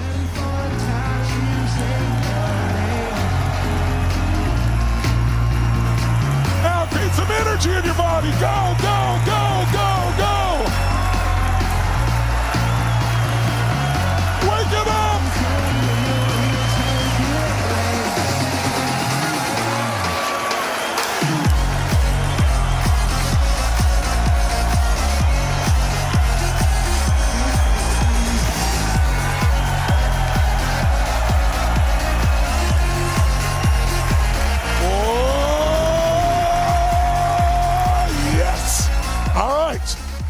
let's go to our fourth key. By the way, how many can see how these start stacking on top of each other? You set your goal, you figure out what's stopping you and beliefs, then you figure out the language and you crush that, change it. Now what do you got to do? You know the fourth step action, the only core action that changes anything. You take massive what, my friends? Action. Write down, massive action is the cure-all. As a core action, you just got to take massive action. When you don't know what to do, people go, I don't know what to do, I don't know where to start. Start wherever you are. I don't need to talk to you. Throw a rock in the air. Wherever it drops, next person walks by, go, you're the first person after the rock. I need to talk to you. Right? Massive action. See, people say, I tried this. Whenever you say you tried this, you should immediately go, bullshit. Try will never get you what you want. The only thing you'll get what you want is unbelievable massive action and persistence. Now, when I say massive action, it's massive action, though, where if it's not working, you change the approach a little bit. And if you try that and it doesn't work, try something else, try something else, try something else. The person who takes massive action and keeps altering their approach will find the way. I don't care what it is, your body, your mind, your relationship, your finances. If you look at anyone who succeeds, this is the number one thing besides their psychology, but your psychology is what gets you to take the massive action. That's why we start with what you want. We get rid of the beliefs that are stopping you. We change the language that's stopping you. Now we just get ourselves in this massive action habit. Whereas like, what is a big thing I could do? Not this little thing at a time. Sometimes it's great to do a bunch of little things. Sometimes you need to just step up and do something that scares the hell out of you. I don't have the time, the money, the energy, the expertise, but I'm gonna do this anyway. I'm gonna put myself on the line because most of my progress in my life has been, I had no net. Playing without a net, where I'm on national television, I gotta turn Serena Williams around right now. Her sister just died and she can't get on the court, and if I don't succeed, everybody knows. Right? This child is suicidal. If I don't deliver, not does everybody know this child's gonna die. With no net, when there's nothing to hold you up, that's when you grow the most. But most of us don't wanna play with no net. Most of us wanna wait till we're totally certain that everything is perfect. See, that'll never get what you want. You gotta take a risk. Think about it. This 4-letter word risk in our culture, it's become so absurd. People are they think it's a risk to breathe next to another person. Can you imagine the people that founded this country that took months going across the ocean, not knowing where they're gonna go, how they feel about modern Americans, modern Europeans? I mean, they laugh their ass off about you're worried about someone is saying something different than you believe and you're feeling unsafe. I mean, come on. You have to take intelligent risks, obviously. But you gotta put yourself on the line. It's the only way you're gonna find the kind of growth that you really want in your life. And massive action is the cure-all, the absolute cure-all. But I'll tell you the key on massive action. You gotta do it while you're still in state. Jot it down. I gotta take massive action while I'm in state. You won't do it when you're not in a peak state. That's why when we said if you wanna have a breakthrough, it starts with state, right? And so I developed a principle when I was 17 years old. Because I noticed the pattern even then. Like I take all my money from paying my rent and I go to the seminar and I made a bunch of changes, but about a month later I'd be like, well, I didn't do this and I didn't do that. And I was noticing all things I didn't do instead of noticing what I did do. That's what the mind does, right? The mind, you tend to beat yourself up. But when you beat yourself up, your energy goes down. And when your energy goes down, you don't follow through. It becomes self-fulfilling. So I developed a new principle, and it's really simple. I've used it my whole life. I taught it to my kids, and it's really simple. Never leave the site of making a decision or setting a goal without doing something that commits you to follow through when you leave there. In other words, as I said earlier, you got to do it while you're in state. No one takes massive action when they're not in state. So when you find yourself thinking about something that matters to you, your goal, your dream, your desire, you don't wait until later on and go, I'm going to do that next week. You do something now that commits you to do it next week. Enroll in the class, call the person, schedule the meeting, right? Go visit with them right now. Do something right now that commits you to follow through. And I'll give you a really fun example, a great example. Well, my daughter Jolie, I have 5 kids and 5 grandkids. So Jolie's my oldest daughter. She's now 48 years old. And I got a 21-month-old, so I got quite a bit of range now, right, between the two. But I remember when Jolie had a dream when she was growing up. Her dream was always she wanted to be a dancer on Broadway. And, I'm a builder of dreams, so I did everything I could to help her do that. And at one point, I think she was 20 years old, maybe, 20 years old, I'm pretty sure. And she was going to college, and she was straight A student, and she was competing in dance competitions and winning almost all of them. And she was based in LA near Pasadena. And she came home for Christmas. And so, we had all our Christmas time, and then I tried with all my kids to have one-on-one time, right? Just to see where they are at different stages and enter in any way I can help. And so I sat Jolie down, and I said, hey, I just want to know something. I said, how you doing on your dream? And I remember her saying, well, what do you mean? I said, you know exactly what I mean. How you doing on your dream to become a Broadway dancer? And she goes, well, Dad, I'm going to college right now. I'm doing straight A's. I said, I know, I'm really proud of you, but that's not your dream. She goes, well, I'm competing, and I've won this one and that. I said, I know, you're winning almost everyone you go to. And I said, that's what concerns me. She said, what do you mean it concerns you? I said, because it means you're dancing, get people that you're better than, so you're not growing as much. But I'm even more concerned because I teach proximity is power. And you're not in proximity with New York. You're not in the environment of New York. You're not learning their skills, and you're not competing with those dancers, which are the best in the world. She said, well, what are you saying? I'm saying, honey, I know you think I'm a smart guy. I'm a genius. Of course I am, because I'm your father. Of course I am. But I said, my real genius, honey, my real genius is a sense of urgency. And I said, I don't see that in you right now. I'm not making you wrong. But my sense of urgency has been that even when I was 17, I had nothing, I didn't know how to eat, something inside of me taught me, when an opportunity shows up, I believe the universe or God put it there. Now, not all opportunities are going to be the same, not all going to go the same thing, but my job, if I don't do my part, if I don't grab that opportunity, it's right there in my face and maximize it, then I have no excuse to God or the universe for why my life is not what it could be. So I have this urgency that says, now is the time. When would now be the right time? Is now. She's saying, well, what are you saying? I'm saying, what have I taught you?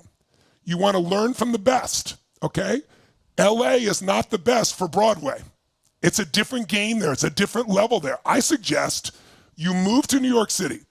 You get in proximity.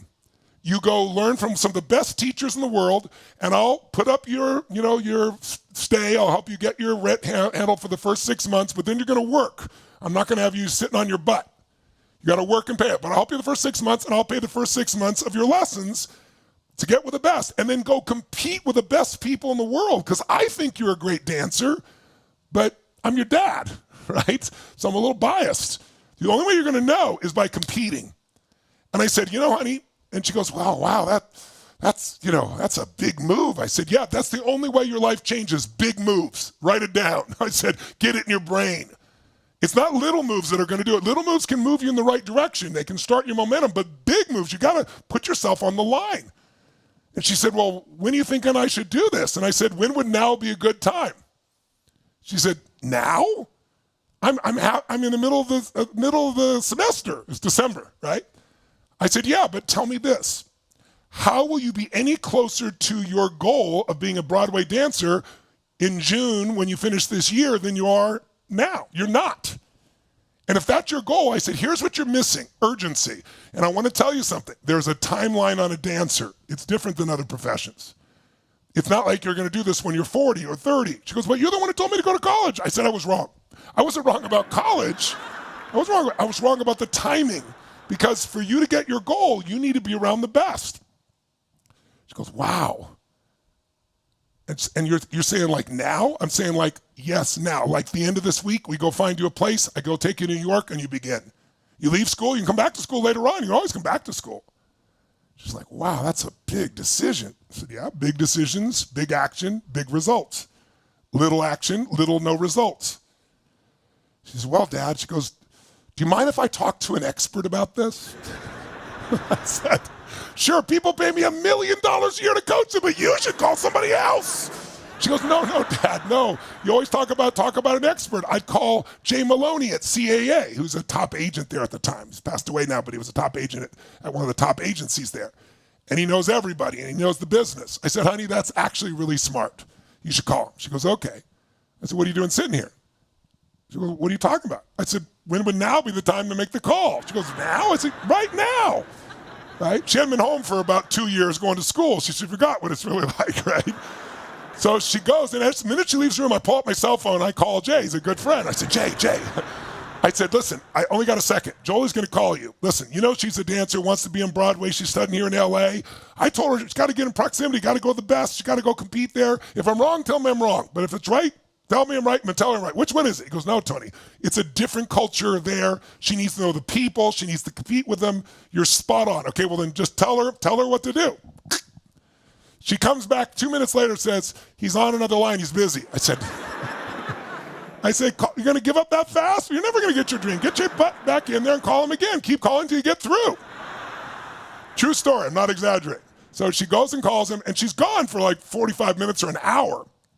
She comes back, and she's in this really interesting state. She goes, wow. She goes, I just talked to Jay for like 45 minutes, and he was so wonderful, and he said, I really do need to get there. It's different. It was the whole thing. I said, father knows best, huh? Right? So I took my little daughter. Now, I grew up dirt poor. She grew up living in the Del Mar Castle. We'd go on vacation at my resort that I own, my own island, right? I'm not bragging. It's just a different lifestyle than I grew up with. So I appreciate those things, but it's all she knew. So I take her to New York, and I get her a really crappy apartment in an area nice enough I know she's going to be okay, but I'm not spoiling her. And she's used to, going down to the beach in Del Mar, California, and it turned out to be the coldest winter in like 14 years in New York. And my little daughter, but she hardened up really quick. She got strong and started doing classes, and she's making great progress. And one day, I'm taking her mom and the family, and we're going to come into New York, and she knew we were coming and stuff. And so we land in New York. We're obviously going to go see Jolie. And sure enough, there's a car there, a limo, pick us up. I'm like, wow. Impressive. And then I'm thinking, where'd you get the money for this car? This limo. So we get in the limo, and I'm so excited to see my daughter and see how she's doing. I think she'd been in New York at that time about 8 months, 7, 8 months. And the driver drives past the area where we normally make the turnoff to go to her apartment. I was like, oh, no, you missed the turnoff. He goes, no, she's meeting you somewhere else. And we keep on driving, and we go down the streets of New York, and we go through the theater district, and he pulls up to a theater, and I look up on the sign, and it's the play Tommy that Elton John created, and there's my daughter's name starring 7 months after she went to New York. Give it up for Jolie, ladies and gentlemen.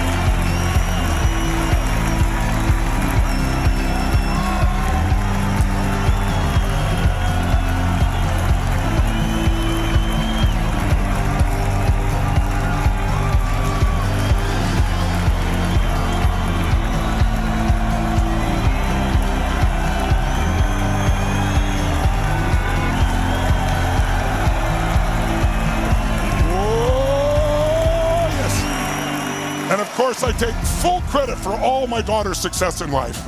No. But what I was able to do was push her over the edge so she got herself in proximity, so she got herself in the place. And then her commitment, her energy, her focus, her discipline, her skill, her spirit took over. Pretty amazing. Still to this day, one of the happiest moments of my life to see her just blossom like that. But lots of people don't blossom because they don't put themselves on the line. They go, I'll do this later. That's why, do it now. My favorite, ask anybody who works around me, what's Tony's number one word? Now. When would now be a good time? Right now. Because now's the only moment you can control. And if you don't do it now when you're in state, if you're here right now, we're about to end. When this ends today, that's it. And there's still a gap. Are you going to let this be the end or the beginning? You got to figure out, what are you going to do now? Come join us now. Schedule something now. Make it happen now. Join the UP Now. Do something now while you're in state, because otherwise it'll be great for a while, and you know what's going to happen. It's just human nature. It'll drift. But that's why I didn't work out once and was fit for life. I created a way of being, a way of conditioning, so it stayed. That's what's going to change your life. Massive action is the cure-all. Here's the final one, number 5, core action. And this one's a little counterintuitive for people. People are all trying to figure out, how do I get what I want? How do I get the most out of this? The last principle, the last action is make it a habit to give way more than you expect to receive. Give. Make it a habit to give way more than you expect to receive. If in business, you always try to do more for your clients than they could ever imagine, you will build a brand. It'll come back to you. Maybe not from that person, but it'll come back to you. But more importantly, you will feel different about you when you're a giver versus a trader. Like, if you have a transaction, you're giving something to get something. But if you know you're going to give 1,000 times more, 100 times more, 10 times more than the transaction's value, you have no trouble sharing with somebody or convincing them. And by the way, if you own your own business, which I know many of you do, man, you got to become the best persuader in your company. If you can't do that, if you really believe what you have can change someone's quality of business or life or relationship, you have an obligation to do whatever it takes to get through to them. Because people get stuck. I can't. I saw someone the other day saying, after Sage was here, and they said, oh, Sage, thank you so much, but I don't have the money to go to the seminar. If you don't have $495 and you're 20, 30, 40, 50, 60 years old, you better go to the damn seminar because it isn't going to change.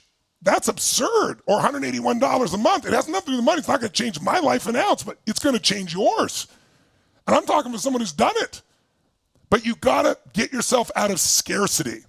Scarcity, once it's inside you, it eats you, it owns you. And I'm not telling you this as a lecture. I'm telling you this because I experienced it early on in my own life. I found myself literally early in my life, I can remember the day that I had 2 days that changed my life radically.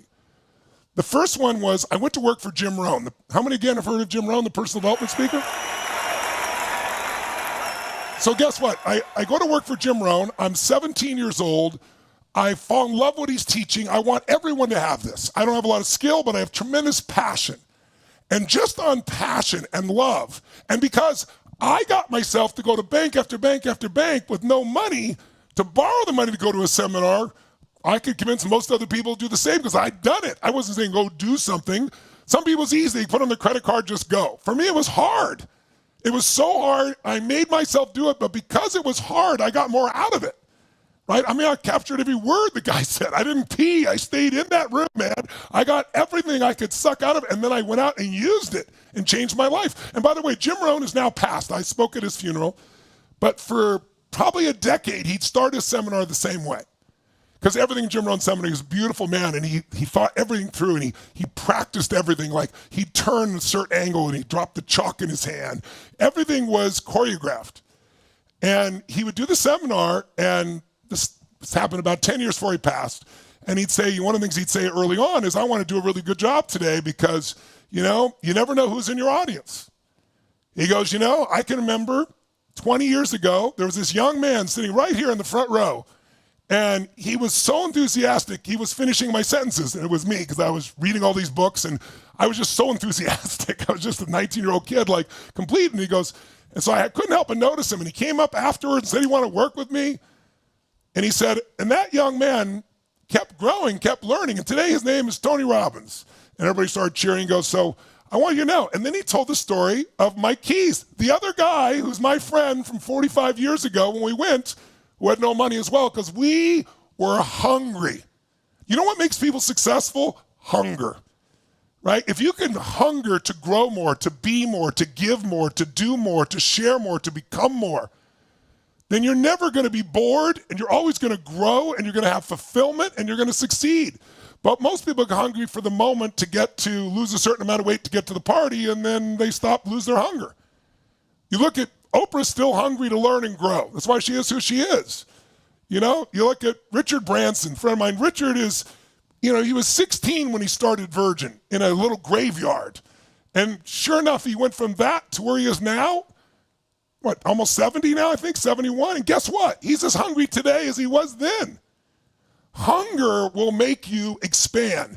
But in order to be hungry, you got to have something you want more than just yourself. You got to want to have something to give to your kids or to your husband or wife or to your community or to humanity. Not virtue signaling what you tell people, what you do. And so I start out with all this enthusiasm, going to work for Jim Rohn. I'm going to make this happen. This is amazing. And I did incredibly well. And I was sleeping in my car when I started, and then I made enough money to get a little apartment and so forth. But then after about, probably 4 or 5 months, I went out and I worked so hard, but I got into the hard work and I lost a little bit of the edge of what I was doing just from exhaustion probably, I don't know what. And things weren't working as well. And, when you're in business, you go through some ups and downs as you learn things. And I went through a learning phase and the people at the company thought oh, some people refunded their money because I convinced them in the last minute when they went to the bank, they felt, oh, I can't do this, and they gave up. So they thought maybe I was conning them, so they kept all my commissions. So I had no money for food. I was eating spaghetti that I put ketchup on it. I got at McDonald's to put on the spaghetti. So I had that's how broke I was. But I was like, everyone's saying, go get a job. This is my career. I want to change lives. It was a really painful time. And I would drive about an hour and a half to where I had to go to work each day in Orange County to where I lived in San Gabriel Valley of LA.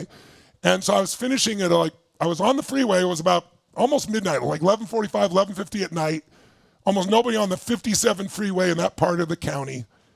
And I was emotional because I was feeling so. Have you ever been in that place where you feel like nothing's working? Who knows what I'm talking about here? Like you've given your all, right? And I'm like, I'm trying so hard. I'm giving my all. Nothing's working. Why isn't this working, God? And then all of a sudden I had this pure like explosion of emotion inside myself. And I pulled over the side of the road right on the freeway. And in those days, I used to keep these 8.5 by 11 hard journals. I still have this journal to this day. I still have the page that I wrote on. And I just, with tears pouring through me, I wrote one phrase, a giant phrase on one page. And it said, the secret to living is giving. And then I just started crying. I just realized, holy shit. I started this out with Jim Rohn trying to give to everybody. And then I got into the hard work. And then I started focusing on what I'm not getting. And the more I focused on what I was not getting, I didn't get more. I got to return to that place inside myself. And so I did. And over the next 3, 4, 5 months, things changed. But then, you're in business. You have learnings, right? It's anybody who says life is a straight line has not been to nature. There's no straight lines in nature, are there? If there's a straight line, a human grew it. Because everything in life grows up a little bit, down a little bit. But if it's healthy, it grows upward. The overall pattern's up, but there's ups and downs. And I went through a little bit of a down period where I made a couple of business mistakes and I was totally broke again. And I moved in this little bachelor apartment in Venice, California, 400 square feet, no kitchen, washing, again, my dishes in the bathtub and cooking on a hot plate. And I honestly felt sorry for myself. I got in my little pity pot. How could this happen after all this? I lost that edge one more time somehow. I let the environment change my state instead of my state being stronger than the environment. I hadn't learned that lesson yet. And then I never used drugs or alcohol because people in my family did that, were quite abusive, so I had an aversion to it. But I used food like it was a drug. I gained 38 pounds in about 7 weeks. That's not easy to do. You have to eat tons of food and not move very much to pull that shit off, right? Which is what I did. And as I told you the other day, I started watching soap operas and it was horrible. And I had that day where I ran out of gas. I walk home and I find this note on the door, my eviction notice. And then the same day, a buddy of mine I'd not seen in a year and a half knocks on the door and I got all these locks and I open it up and I go, what do you want? He goes, Tony. And I got this scraggly beard and this beer belly, 38 pounds heavier than I am now. And I'm like, let me in. I let him in and I was humiliated. He's like, what are you doing? I'm like, I told you. I said, I like it here. It was so painful. So I worked hard to change. And then the next day I realized I got $26, maybe $27 and some change to my name. I've not paid my rent and I don't have any money for food outside that. And I don't have any prospects. It was scary. So I got pragmatic. My brain's like, okay, I just got to take care of right now. Right now, I got to figure out how to make this money last. And I got to eat something. So I'm going to go to all-you-can-eat salad bar. It's like, no, I'm going to go to all-you-can-eat salad bar where they've got like tacos and things and carbs so I can load up for the winter, right? This is my brilliant plan. And I lived in Venice, California, which was, it's kind of a mixed place now. There's some upscale places. Back then there was not a mixed place, a terrible place. But the next city over is called Marina del Rey, and it's like a wealthy place. And they're apart, they butt up against each other. My house is like 2 miles maybe from where the marina was, where all the yachts would come in. And there was a little place there called El Chorrito, a Mexican restaurant. Still there. They moved the location, but it's still along the edge there. And I was like, I'm going to go to El Chorrito, and I'm going to load up for the winter, eat all the salad bar, tacos and stuff, so I can make it last. It's like, I think it was like $5.95 or so, like $6, $7. I think it was $6, all you could eat. And then I didn't take my car because parking was like $3.50. So every dollar counted. So I walked there, not a big deal, a couple miles, and I got in and I loaded up the food about this high, and I just start stuffing my face, and then I had it so I could look out to the water and see the boats going by and just think, boy, these people have this incredible lifestyle. Someday I'm going to do that. And then just to my right was the front door. I could see out the boats, and I'm just chomping along. I'm not looking at the front door. And I'm starting to finish up my meal, and I'm starting to get full. And the door opens, and this stunning woman opens the door. I couldn't help but notice. And then there was a moment I paused, like, is there a man with her? Like, as if I had any chance with her at that stage of my life, right? And sure enough, there was a man with her, but he was about this tall. And he was wearing a suit, 3-piece suit, and he had a little vest on him. And I noticed how he opened the door for her. And then I noticed he pulled out the chair for her. And then he sat across from her, and her back was to me. And I could see his face looking into his mother's eyes. And there was just, I don't know, something about it moved me. I don't know if I was thinking about my own mom and the challenges we've been through, or I don't know what it was, but I felt such deep emotion. And I felt this adoration towards this beautiful little boy. So I got up and took the little money I had and I paid the bill. And then I walked up and I didn't look at the woman. That wasn't the purpose. And I said, I want to shake your hand. What's your name? I said, I'm Tony. He goes, I'm Charlie. I said, Charlie, I said, you're a class act. I said, I watched the way you held the door open for your lady here. I watched how you pulled out the chair for her, how you're looking straight into her eyes. You're not looking all over the place. You're just really with her. And you're taking her lunch like this. And he goes, well, she's my mom. I said, well, that's amazing. He goes, well, I can't take her to lunch because they don't have a job yet. I think he was in the 3rd grade, so he's probably 8, 9 years old, right? And I said, and I had no plan. In that moment, I said, yes, you are taking her to lunch. And I reached in my pocket, and I took all the money I had in the world, probably $19 and some change. I didn't count it. And I dumped it all on the table right in front of him. And his eyes got bigger than garbage can covers. And he goes, I can't take that. And I said, sure you can. He said, how come? I said, because I'm bigger than you are. And he started to laugh. And I didn't look at the woman. I wasn't there for that purpose. And I said, have a beautiful day. I shook his hand.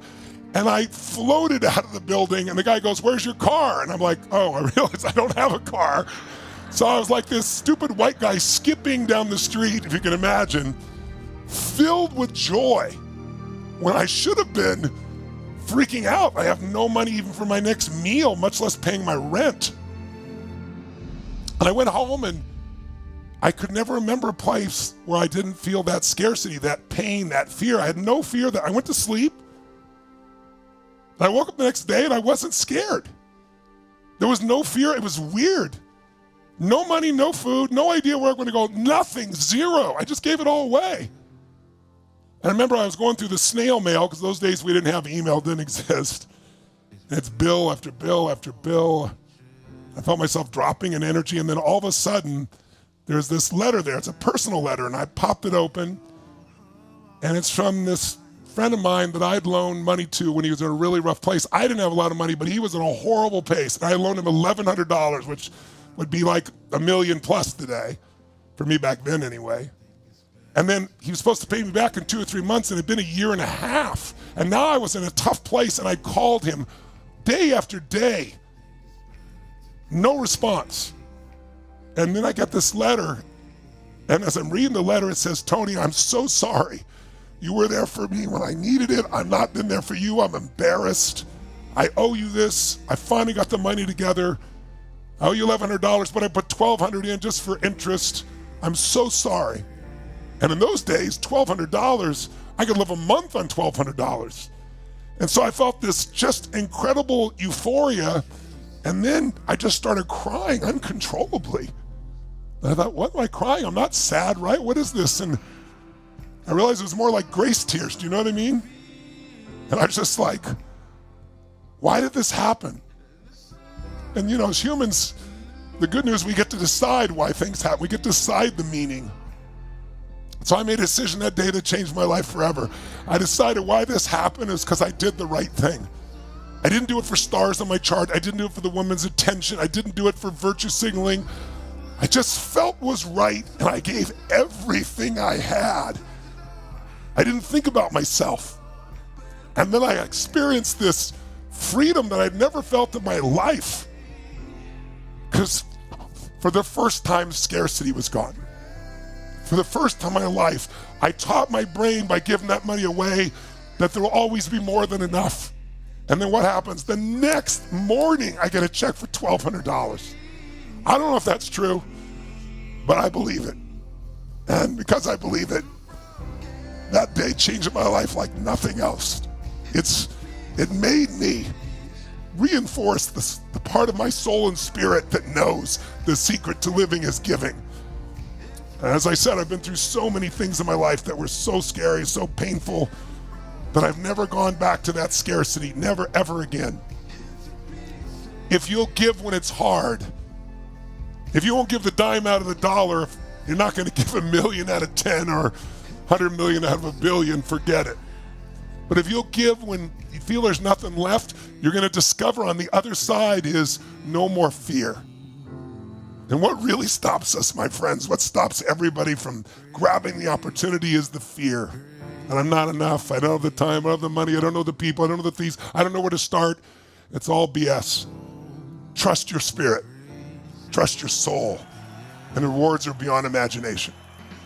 And this week, by the way, this week is about trying to give you more than you could ever expect. And I hope that's what you felt out of these 5 days. It's been my love wish to you, and I hope it's really changed your life. We're not done. We got more, but I just want to say thank you to start with.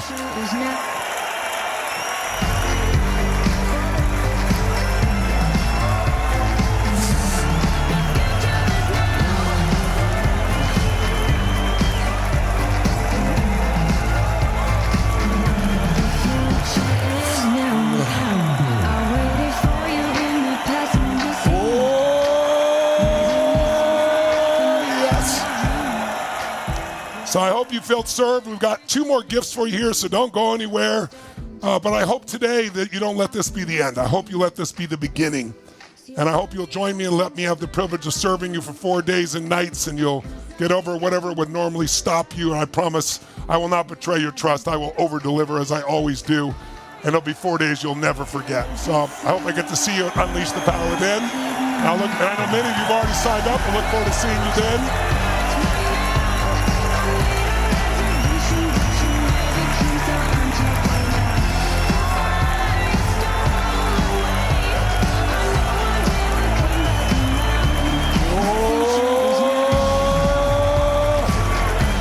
I want to give you 2 more gifts.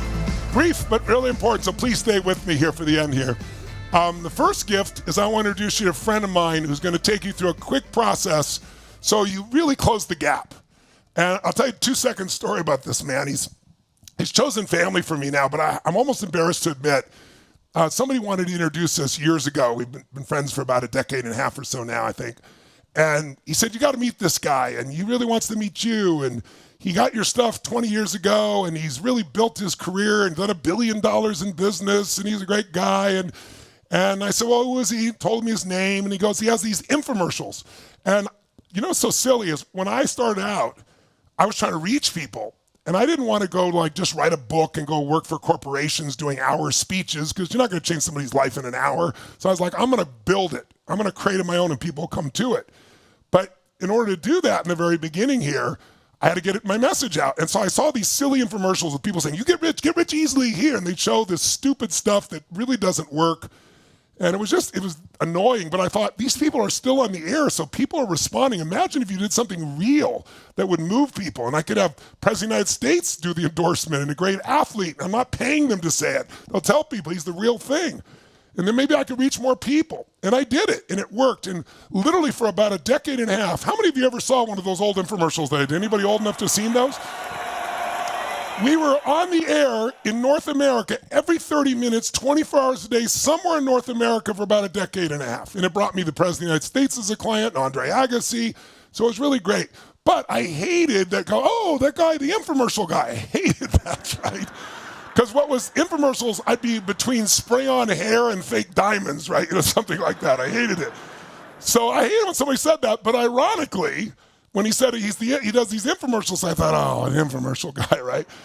Who's ever judged somebody before you met him in a way that was wrong, right? So I said, look, I'm so busy, and I really am. Why don't you invite him to the seminar as my guest, and then I'll have like a 15-minute like snack. I can't do all lunch snack with him. And that's when I met Dean Graziosi. And we supposedly have many of you know who he is now. That's a beautiful man. And we were supposed to have this 15-minute lunch, and it went for the whole 90 minutes that I had every minute till I had to be back on stage. Because, I care so deeply, and so many people are such charlatans. And I met this man, and it's like, wow. I could see, not by what he said, but his actions. He cares as much as I do. And he also started with nothing, like I didn't build it up. So I built this process years ago called Closing the Gap. And so I'm going to introduce you to Dean here for 15 minutes. He's going to show you this little process. And then we're going to come back, and I got a final gift for you, so stick around for it. And then, of course, I have VIPs. So give it up for my dear friend and chosen family, Dean Graziosi, ladies and gentlemen.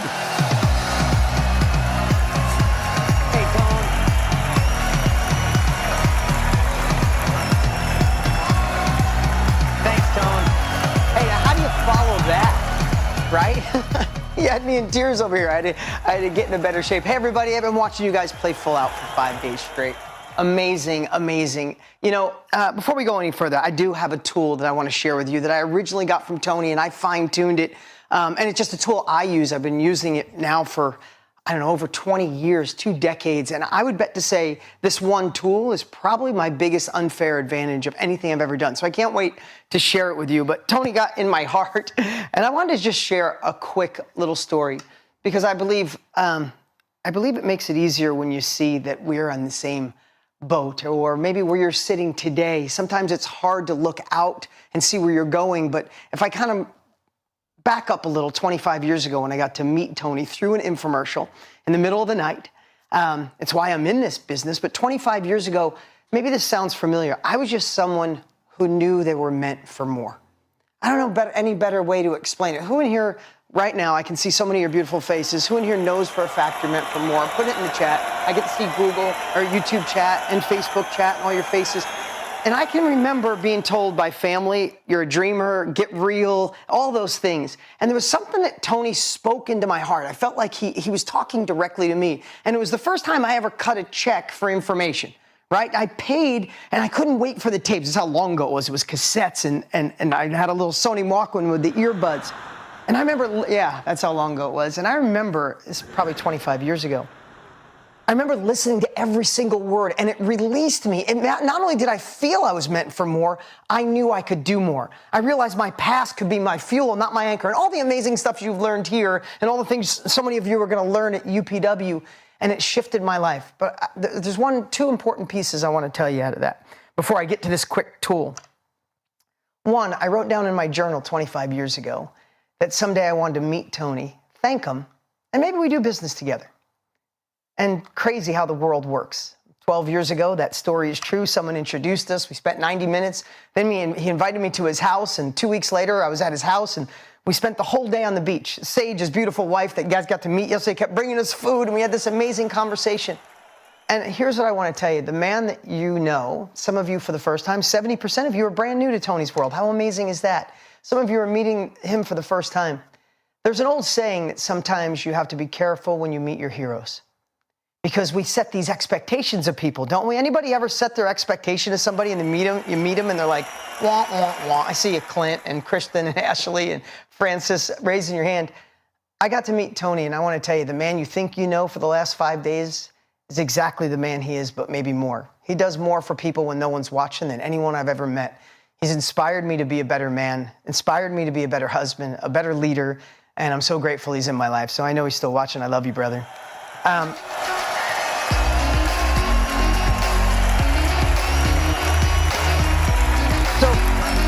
I gotta share one quick thing about my first UPW, and I think this is really important because I know so many of you are on your way. I mean, did Tony put together an amazing package for you? Not just a UPW ticket, the total transformation package. Congratulations, like that is insane. If you're in, congrats. If you're not, please do. But I want to tell you my first experience. Tony did invite me to an event. And I remember it was a time in my life when it was all about business, all about my career. I didn't come from anything. I had some momentum. My businesses were doing good, and I was ready for another level.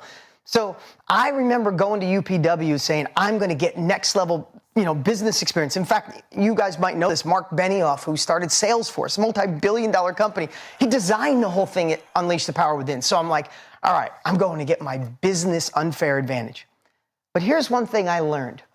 Sometimes have you ever done something where you think you know what you want, but you actually leave with what you need? Maybe that doesn't make sense to you, so I'm going to tell you this story before I share this tool that I want to share with you guys. So I go and I'm learning stuff, different state, next level, bust those, focus on solutions, new story. Oh, I had an empowering new story. And all of a sudden, Tony goes upstream, goes into your heart, into your soul, and he's doing this exercise, kind of rooting out the problems that live in all of us, right? I don't know how to make it any clearer. But he did an exercise, and a woman stands up, is virtually or in person stands up, and Tony does an intervention with her. And she's talking about all the things that went wrong and what her father did to her. Now, we all have our story. My dad was the youngest of 12. He was physically abused. He was sexually abused. And he just never worked on that. So my dad was very angry his whole life. He's a dear friend. I love my dad more than life now. He's 86 years old. But my dad was very violent and fought with everybody. At 11 years old, I had a bleeding ulcer because I was so afraid of what my dad would do next. But I forgave him, and I move on, and I was professional, and I hustled in business and probably used that as pain to run away from. And Tony does this intervention. I'm here to learn business. I know there's lots of other things at UPW and health and love, but I'm going to be wealthier and expand my business. And Tony goes through this and gets to a point, and he says to this woman, if you're going to blame your dad for all the things wrong, you better blame him for all the things that you're doing right. And I realized in that moment that I'm not the kind of man to my wife that my dad was to his wives. I'm not the kind of father he is. My dad couldn't get momentum. I have 13 different companies at the time. I've done almost $1 billion in sales at the time. I'm living a thriving life, and I realized all the things I had were because of that man, not in spite of that man. And in that moment, I just had to tell this story. I forgave my dad completely for the first time in my life at 46 years old. And I have to tell you, I went there for business and I got it. But I left with 3,000 pounds off my shoulders because he got into what I really needed. He knew I could get the business part. That was the part I needed. So I just want to tell you guys, some of you who are already going, congrats. Not yet, make sure you do. You're going to go for what you think you want. Wow, be ready to be delivered what you need. So you guys ready for this tool that I want to share with you guys? You learned some of it today with Tony. You've learned some of it through the 5 days. This is just in 10 minutes, 12 minutes here. I'm going to condense a process that I do 4 times a year. And it's a game changer. It's a game changer to get you aligned on your focus. So let's go to the whiteboard. Follow me over here.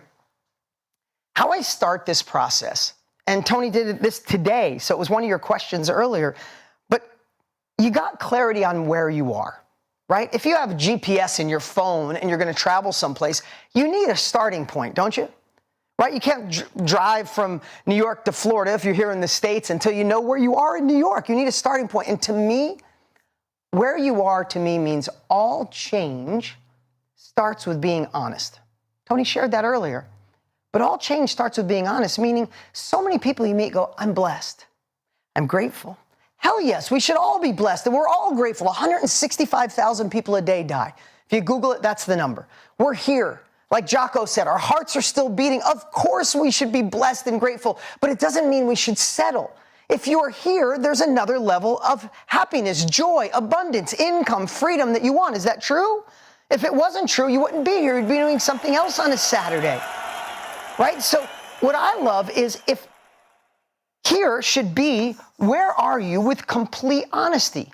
Ready to start your own thing, but somebody in your family doesn't support you, so you've been dimming your light to match them? You're afraid to speak out and say, I want to be a coach, I want to start this business, I want to go to the next level, I need this relationship to end, or I want the intimacy back, right? All change starts when you get disturbed by your own inaction. So real quick, where you are is starting with complete honesty. You guys, I get to see a tile of hundreds of people here, but there's tens and tens of thousands of people watching live. Hundreds of thousands will watch this in the next couple hours. You're here for a reason. Stop lying to yourself. Get to the root cause, even if it's painful. Okay, number one, where are you? And zoom out a little bit here. Let's go to this one. The next one is, where do you want to go? Tony talks about this a lot. I've watched Tony go on stage and put somebody on stage and put them in a chair and say, all right, what is it that you don't want in life? And they'll ramble it off like they memorized it their whole life. I don't want this. I don't want my job anymore. I don't want this income. I don't want to be told what to do. I don't want my husband to say this. And then Tony will physically get them up, put them in another chair and go, tell me what you want out of life. And most people go, good question. Or, let me think about that, right? So we know what we don't want. But most of the time in life, we don't spend enough time figuring out exactly what you do want. That's why, oh my God, UPW, what you learned to have that compelling future, to have that lighthouse that you could stare at, because the biggest sales job we have to do in the entire world is selling ourselves, that we deserve it, that we can be courageous, that we can boldly move forward. In uncertain times, we can be certain. We could be the strength our family needs. So we need to sell ourselves, but you can't sell yourself unless you know where you want to go. I got to tell you a story. A partner I had along the way, sweetest man. Tony knows him as well. His name's Ethan. He's got 8 children, and he's a church leader. He's an incredible man. And I always go to him for advice, especially on parenting, because he juggles 8 children. I have 4. Tony has 5. He's got 8. So he said to me one day, he was taking a bunch of kids from the church, from 15 to 17, whitewater rafting. And he told me this story because he loves sharing lessons, and I want to share this with you. And he said, they take him to Colorado. I've never been whitewater rafting, but I guess they go rapids from 0 to 5. And he said the rapids were a 5, and he was a nervous wreck. He's responsible for all these kids. And he said, I think we're going to scrap it. And he said, this salt and pepper hair guide comes out of the tent, and he goes, dads, calm down. Boys, get in the raft. We're going to be fine today, but we're going to follow the positive point. And Ethan said, he was like, what the heck's a positive point? He said, let me just tell you, when we're in the boat today, wherever I point, you guys don't look at anything else. Just look where I point and paddle your guts out in that direction, and we'll be fine. He said, the first 10 years, I'm a slow learner. He said, I'd see the downed tree in the water that could flip us over, and I'd say, hey, everybody, don't hit the tree over there. And they'd all look towards the tree. The raft would go right towards it and flip over. Or don't look at the rock. Let's not hit that rock. He said, I'd point to the rock. We'd go to the rock and we'd flip over. He said, what I realized over time is if I figure out exactly where we want to go and we just put all our effort into that, we'll get there. And he said, so we're going to be fine. Dad's kids, get in the boat. And isn't that an amazing lesson in life? How many times in life are we trying to avoid potholes, avoid the rock, when we're not spending the time focusing on where we want to go? Now, I love a little hack that I learned along the way. Because sometimes in a crazy, busy world, it's hard to focus on where we want to go, isn't it? Some nights we're just happy to put our head in the pillow and get to sleep. So instead of setting goals looking forward, here's my little hack. What if you turned around and looked back and it was the best year of your life? Really hear that. What if we're here next year on Tony's challenge? I hope he does it again next year. And it was the best year of your life. Take a moment, really think about that. What does the best year of your life look like with your freedom, with your income, with your happiness, with your intimacy, with your passion? Not what you're going to get. I want to get love in my life. I want my love back. No, no, no. It's the end of the year. And like, oh my God, my heart is filled. I had the most love ever.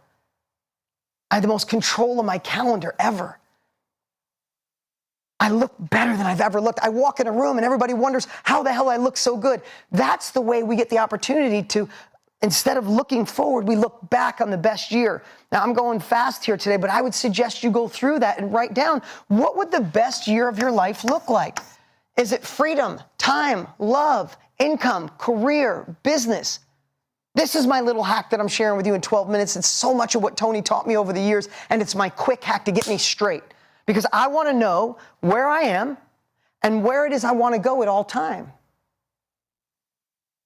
Because what's in between here, guys? A gap. There's a gap. If we're here with our income and we want to go here, there's a gap. We need new capabilities. Our best thinking got us here. Our best strategies got us here. Our best capabilities got us here. So we need new capabilities along the way. But before we get those capabilities, if we know where we are and you know where you want to go, the game changer for me was why. Why do you want it? I guess that should be a question mark. You know, Tony always says that unless you attach an emotion to something, nothing happens. So I hired a gentleman over a decade ago. My kids were really small, heck, over 15 years ago, as a consultant for one day. I paid him $10,000. I thought it was a lot of money.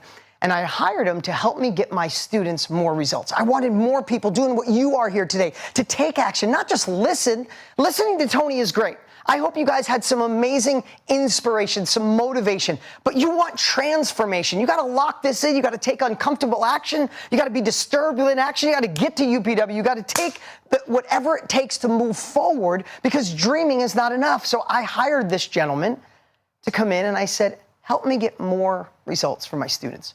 First thing he said, 7 levels deep. I'm like, all right, if that'll work, give me it. He's like, no, I can't just give it to you. I got to have this experience with you. I'm not going to go through the whole exercise with you, but I'll tell you the theory of it. Is he asked me, why the heck would you spend 10 grand to hire me? And I said, well, I want my students to have more impact. He's like, great. 7 levels. He said, why do you want your students to have more impact? Makes sense? He asked me 7 times. And I realized this. The next time I might have said legacy and growth, but there was something that happened the 5th time he asked me. And I'll jump right to that part. I went from my head to my heart. And something popped out of my mouth I had never said before. I said, I never want to go backwards. And I started thinking about being broke as a kid and watching my mom work 2 jobs and hand-me-downs and no lunch money. And I'm like, I'm never going back there. And I started getting that emotional feeling. Some of you can think about why you work so hard right now, I'm guessing. And I started thinking, I'm like, I never want to go backwards. Hell no. So I thought I found it, but it was only the 5th time. And he said to me, why don't you ever want to go backwards? And I said, I want my kids to have choices. Now, I don't know about you. If you have kids, I started getting emotional, tears coming out of my face, and I had some of my team members there, and I'm like, oh. But what did that mean? I'm not talking about raising entitled children. The world has plenty of them. I don't need to contribute to that. But I didn't feel like I had choices as a child, right? I'd come home. I loved my step-granddad, Leo Rizzo. He was amazing. Took me fishing, salmon fishing, mackerel fishing. I come home. He was my grandfather, bought me a BMX bike. I come home. We're moving. Say goodbye to Leo. You're never going to see him again. Out of control, out of control. Different schools. My parents were married 9 times between them. So all of a sudden, I'm like, I want my kids to have choices, and I'm emotional. I think I have it. And this gentleman, Joe Stump, says to me, Dean, that's only 6. I got to ask you one more time. Why is it that you want your children to have choices? And my why, my emotional thing popped out that I've been thinking about every single day, literally since that time. I said, I need to be in control, Joe. And I was crying and emotional at the time. I said, I need to be in control. And what I realized in that moment, why did I work so hard? Why did I want more? Because I need to be in control of my time. Listen, everybody has their different why, their different success. For me, I love what I do for a living. I love working hard, but I also drive my kids to school every day. I make them lunch every day. I pick them up from school every day. I catch for my daughter for softball. I coach my son's baseball. I get to be the husband my wife deserves.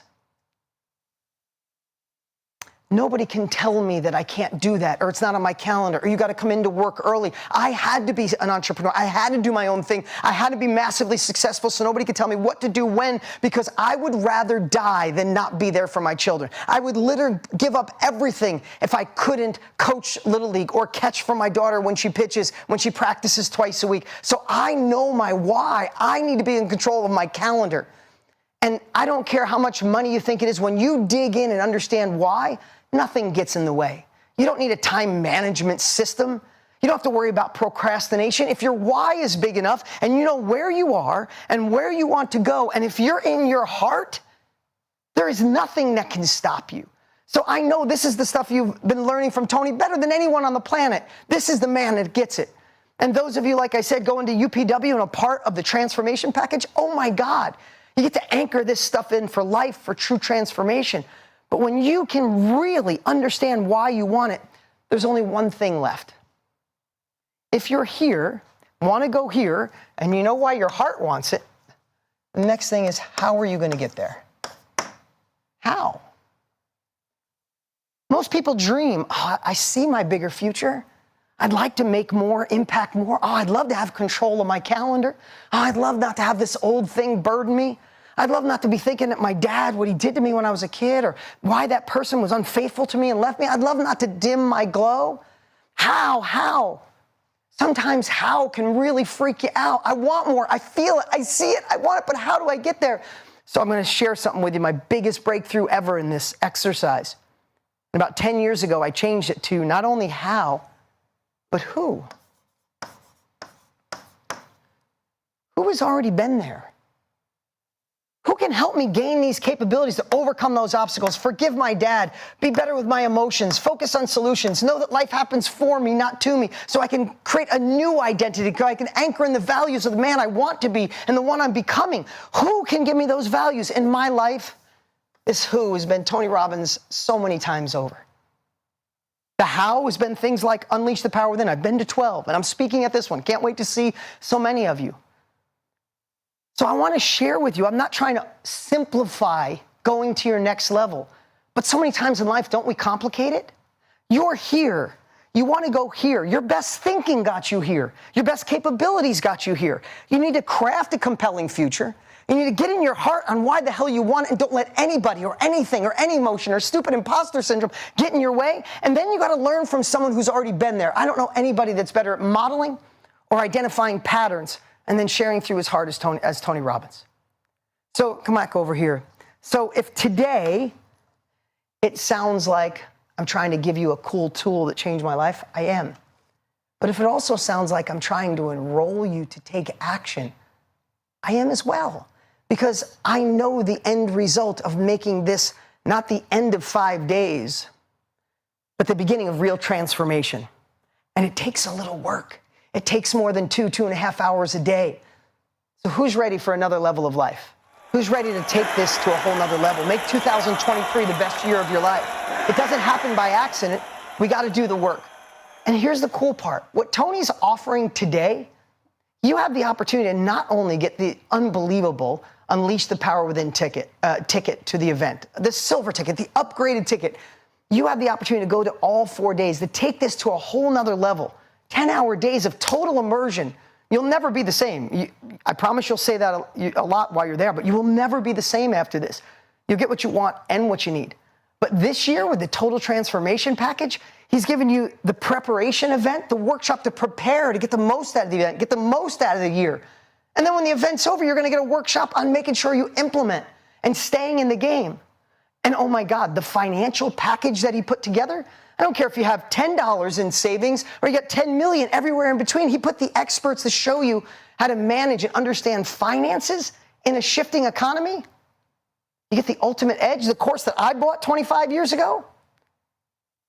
You get an unbelievable package at a price I've never seen. So yes, if it sounds like I'm trying to enroll you, I am.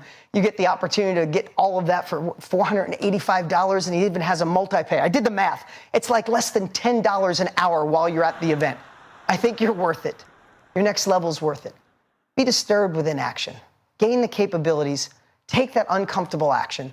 And together, there's no limits on what you could do, especially when I get to see behind the scenes of how much that man cares. And lastly, I want to do one thing to kind of nudge you over the edge.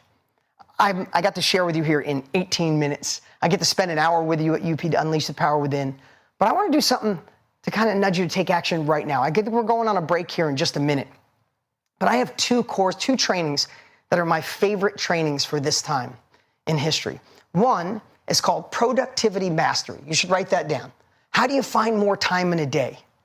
How do you make things go faster? How do you get rid of all the clutter? How do you focus on your next level? I've mastered productivity. I get to work with Tony in several different companies. I've started over 13 companies. I have 2 teenagers and 2 babies. How do I fit it all in with this system in Productivity Mastery? It's priceless. The second one is Ethical Influence. I love to sell with my heart. I love to sell through service. I am selling you today because I know I'd be doing you a disservice if you don't get this package. I know that when this challenge is over, the price goes up. I know the opportunity to be a part of the March UPW is gone. So I I don't feel like I'm selling you. I feel like I'm serving you today. How do you do that so well in your personal life, with your family, your business, your career? I have a training called Ethical Influence.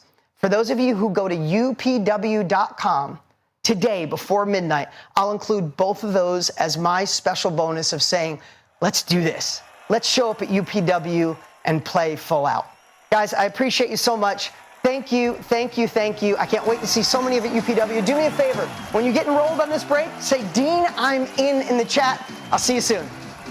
Thank you so much, Dean Graziosi. Everyone give this man a round of applause. Thank you so much, Dean.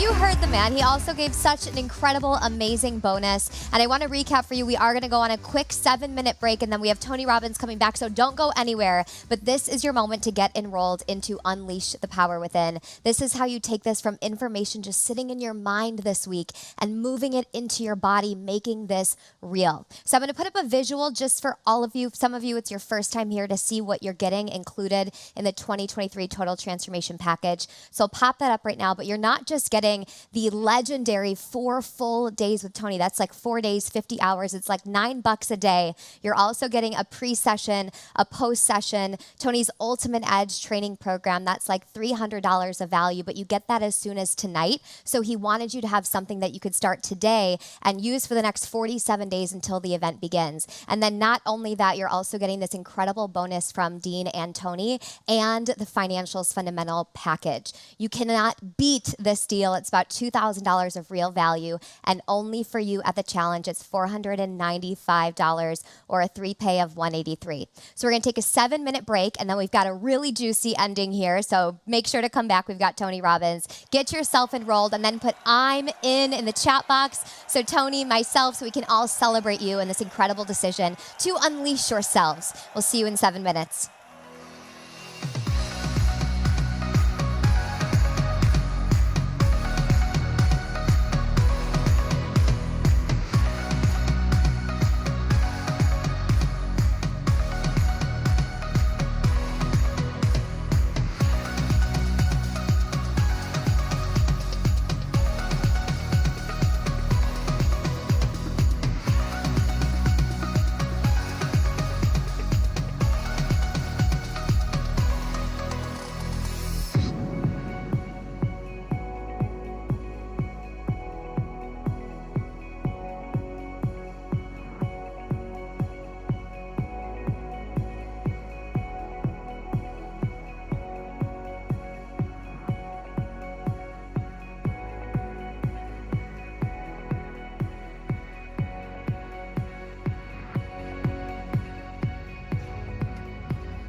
Right.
Unshakeable Challenge family, welcome back from break. Come on back, come on back. Hello, everybody. Let's shake the body out. Stand up if you're capable. Move your body, shake the building, crank your energy. UPW style. Come on, come on. Welcome back, welcome back. If you're all in for Unleash the Power Within, put all in inside the chat box.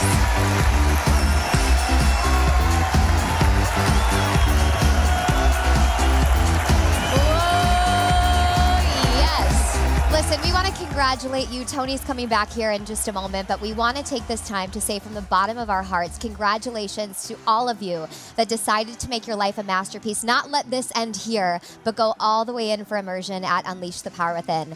We got a couple questions that came in. I'm going to hammer those out really fast, and we'll get Tony up here. The first one, I just giggled at. It was this beautiful woman named Karen, and she's like, what are the time zones? And I'm like, oh my gosh, I'm so sorry. What a very simple question. But I would answer it like this. Time, what is time? It's an emotion. It's irrelevant. Okay, we've got a global audience. You're from all over the world, but the master time zone is Eastern time. But you really just want to block off the dates, March 16th through the 19th. And when people say what times, I'm like, if someone asked you to go on vacation the 16th through the 19th, would you say like, what time is vacation happening? It's all day, the 16th through the 19th, all day long. If that sounds good, give me a thumbs up, okay?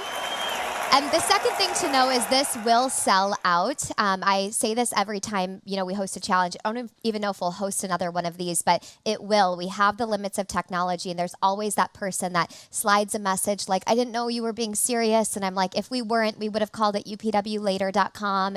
But it needs to be now. You got to do it now. And if it ends, it will be gone. If you try to come back in a week, this won't be here. So just my little loving encouragement to, if you're riding that like little fence or something, just it hurts your butt anyway, just get off the fence and go say yes and get yourself to Unleash the Power Within. I did see someone say that their wedding date is on the dates of UPW. And I would also offer you, 50% of marriages right now are ending in divorce. So you should just cancel the wedding, go to UPW, and get married with Tony. And then you're going to have the ultimate relationship like you learned yesterday, okay?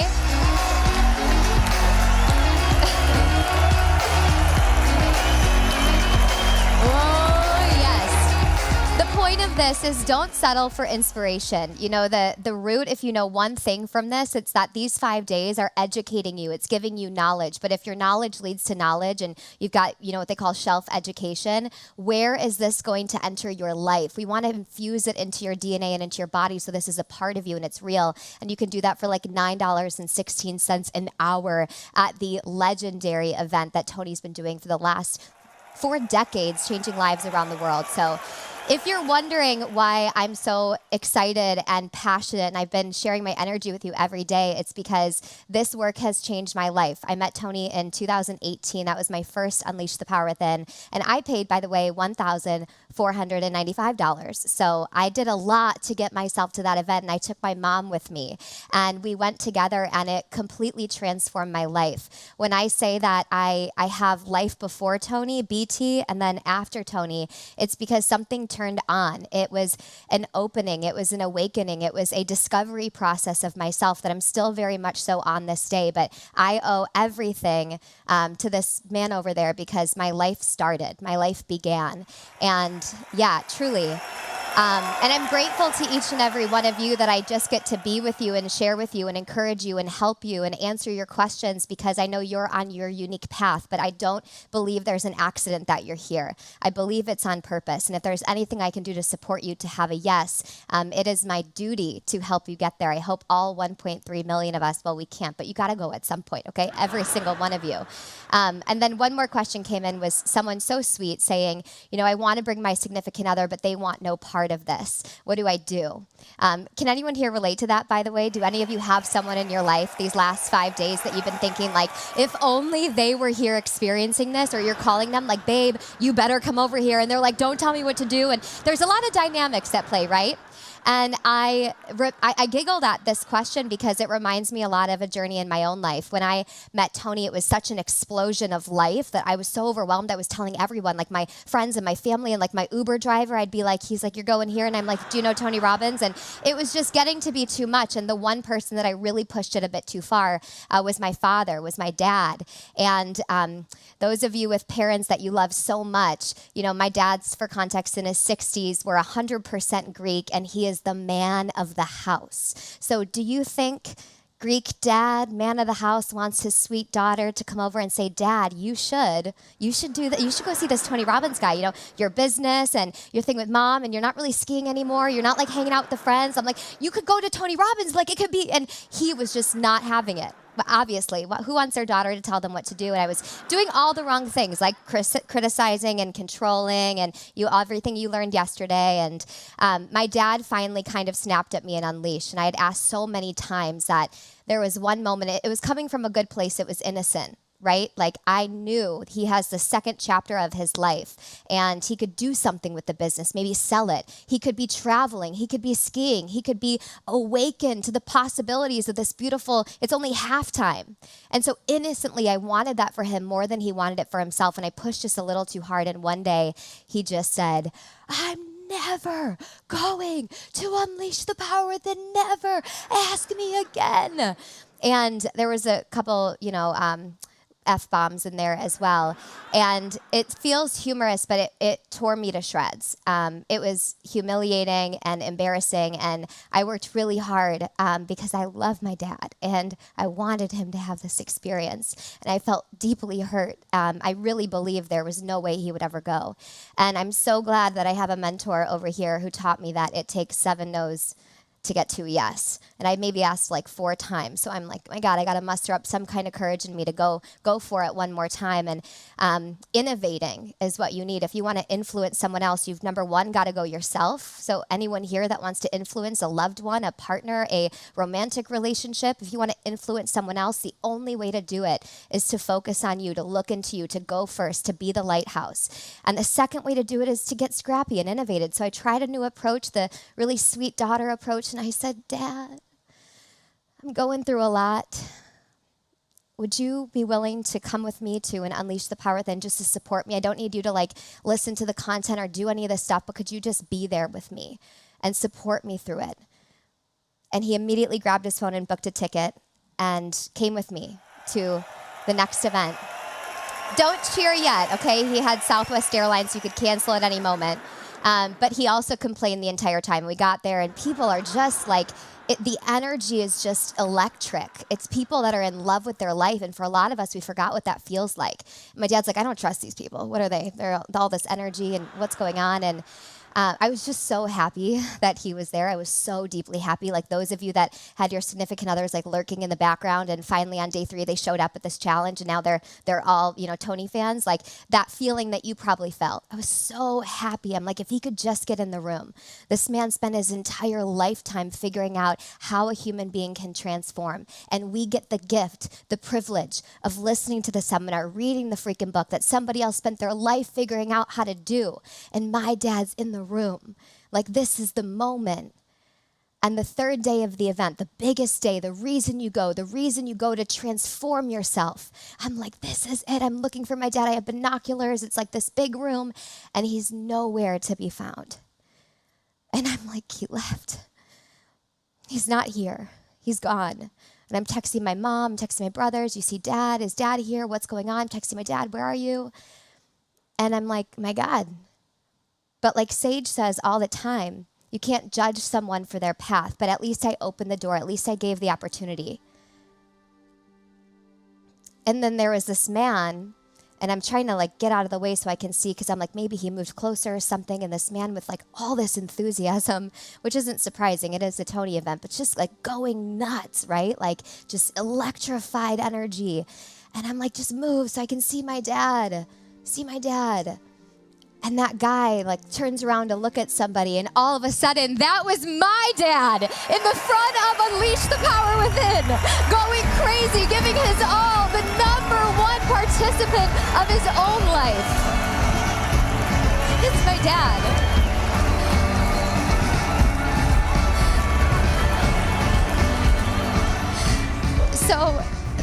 part of this isn't even that he went to this event, but it's everything he did after. He asked me to meet him in the hallway.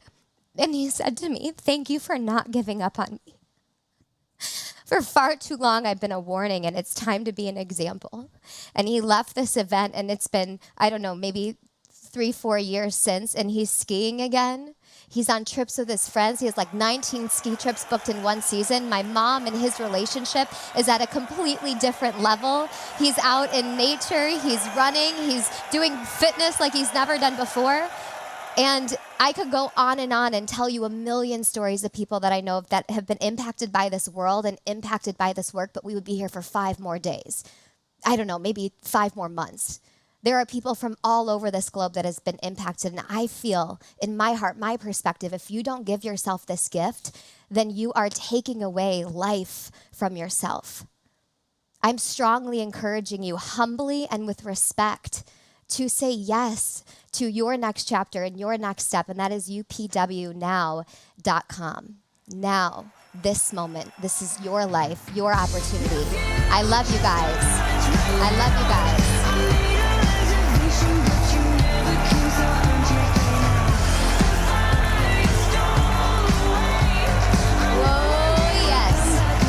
I will be here with you for the next 47 days, getting you ready for this event, and we'll see you at UPW. You're in good hands. We've been preparing for you for months, and this is going to be the ride of a lifetime.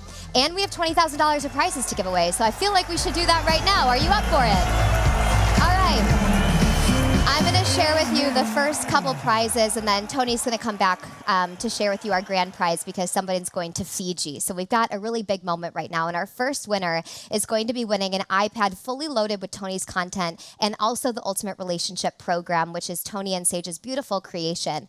And this person 4 days ago didn't know how to live, and they didn't let that stop. That didn't let her stop herself. Thank you for bearing with me for that. She participated in every single challenge video, even though she had no idea how to go live before this challenge, which so many of you did. You had courage, you pushed past any discomfort, and she lost her husband 41 years ago, and she really wept during this challenge. This challenge was hard for her. It was challenging for her, but she decided that an ultimate relationship doesn't necessarily mean intimate. She's going to give this level of total all-out love to the people in her life, the people that she loves, friends, family, everyone. And she registered herself for Unleash the Power Within. And this winner is, give me a big drum roll, Trudy Van Beekum. That's you. Hey, girl. You're going to UPW. We'll see you in 47 days. Thank you. Thank you.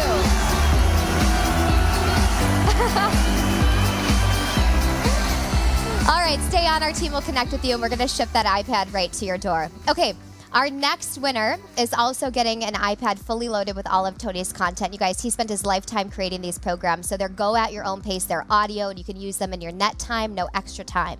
This person participated in every challenge video and left caring words on so many posts, which is very important to Tony. How are you showing up to give? And so many people were touched by her story. She was living 2 completely different lives. Was a drug addict and a shoplifter for 26 years. And she decided that she's going to be 100% clean. She's been clean for 2 years. She joined us last year at the challenge, is back again, and she wants to be a fully present partner and parent. And this woman is Nick Callow. Hi! Congratulations. All right. Oh, yes. Now it is time for our grand prize. Let's just shake the body out really quick, get some energy back, because this is Fiji, so you got to be awake and ready. Shake the body out. Shake the body out. Come on.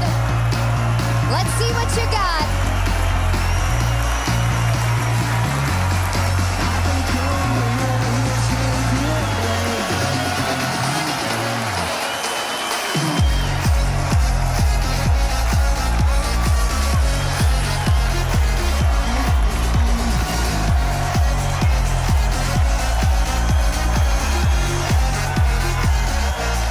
Whoa, yes. All right, we have an amazing couple that is winning the trip to Fiji. And Tony's going to announce who this is, but I want to tell you just a little bit about them.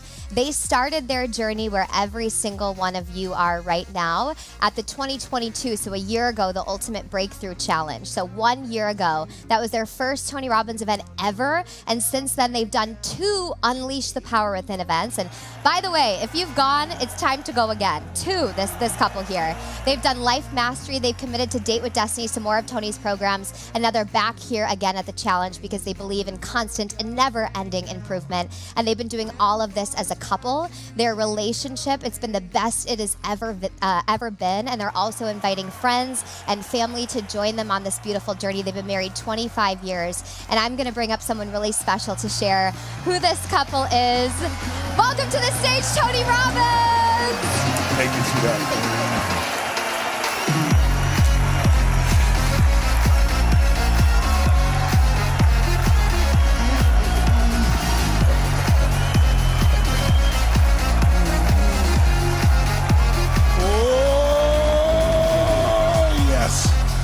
Before I announce it, I just wanted to say thank you for this week. It's been just a privilege to be able to serve you all. I hope you felt loved and cared for, not only by me, but by the army of people, this community that we built around the world. Give it up for everybody around the world who's been participating.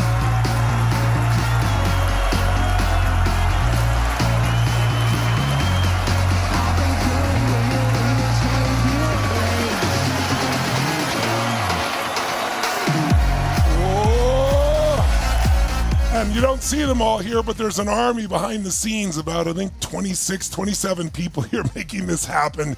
Even though you can't see them, they've been working around the clock. Will you give a hand to our team at Robbins Research and made this all happen?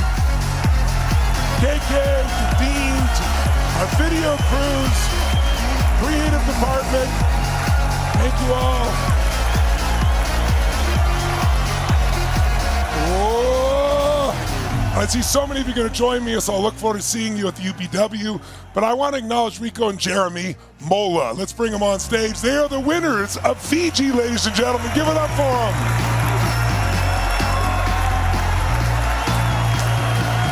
Congratulations, guys.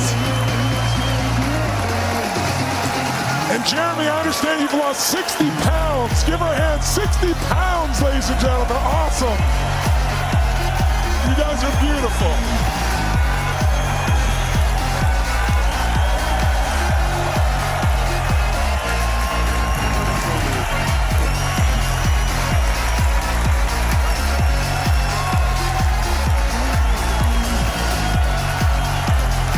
You're going to have one great 25th anniversary there, guys. We love you so much. Thank you, everybody. We'll look forward to seeing you soon. Have a magnificent life. I hope you've been totally served by these 5 days. God bless you. Give it back to KK. We'll see you soon.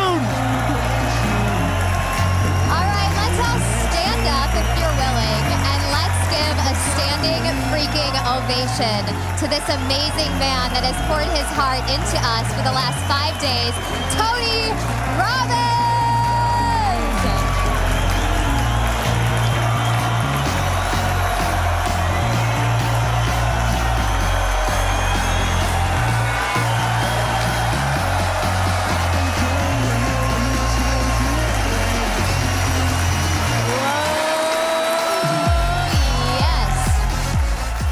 Been on a journey. You have been amazing. We've developed the most beautiful little family here, just, you know, a casual million of us over the last couple days.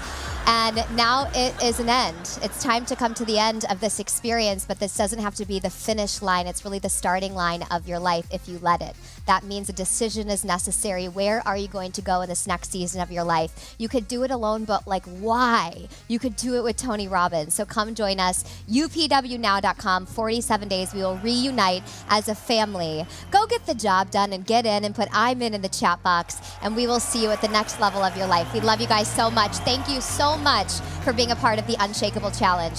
Get yourself enrolled, and we'll see you soon.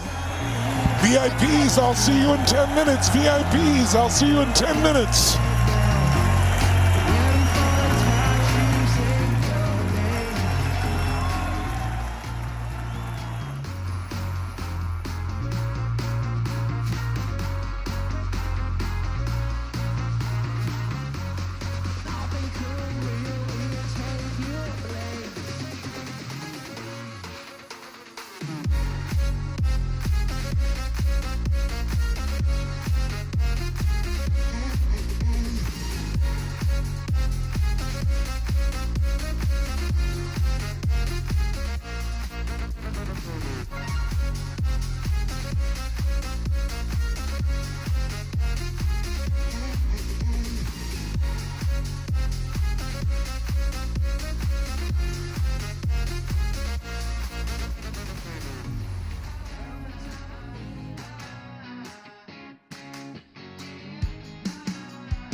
I'll see you in 2 minutes. 2 minutes.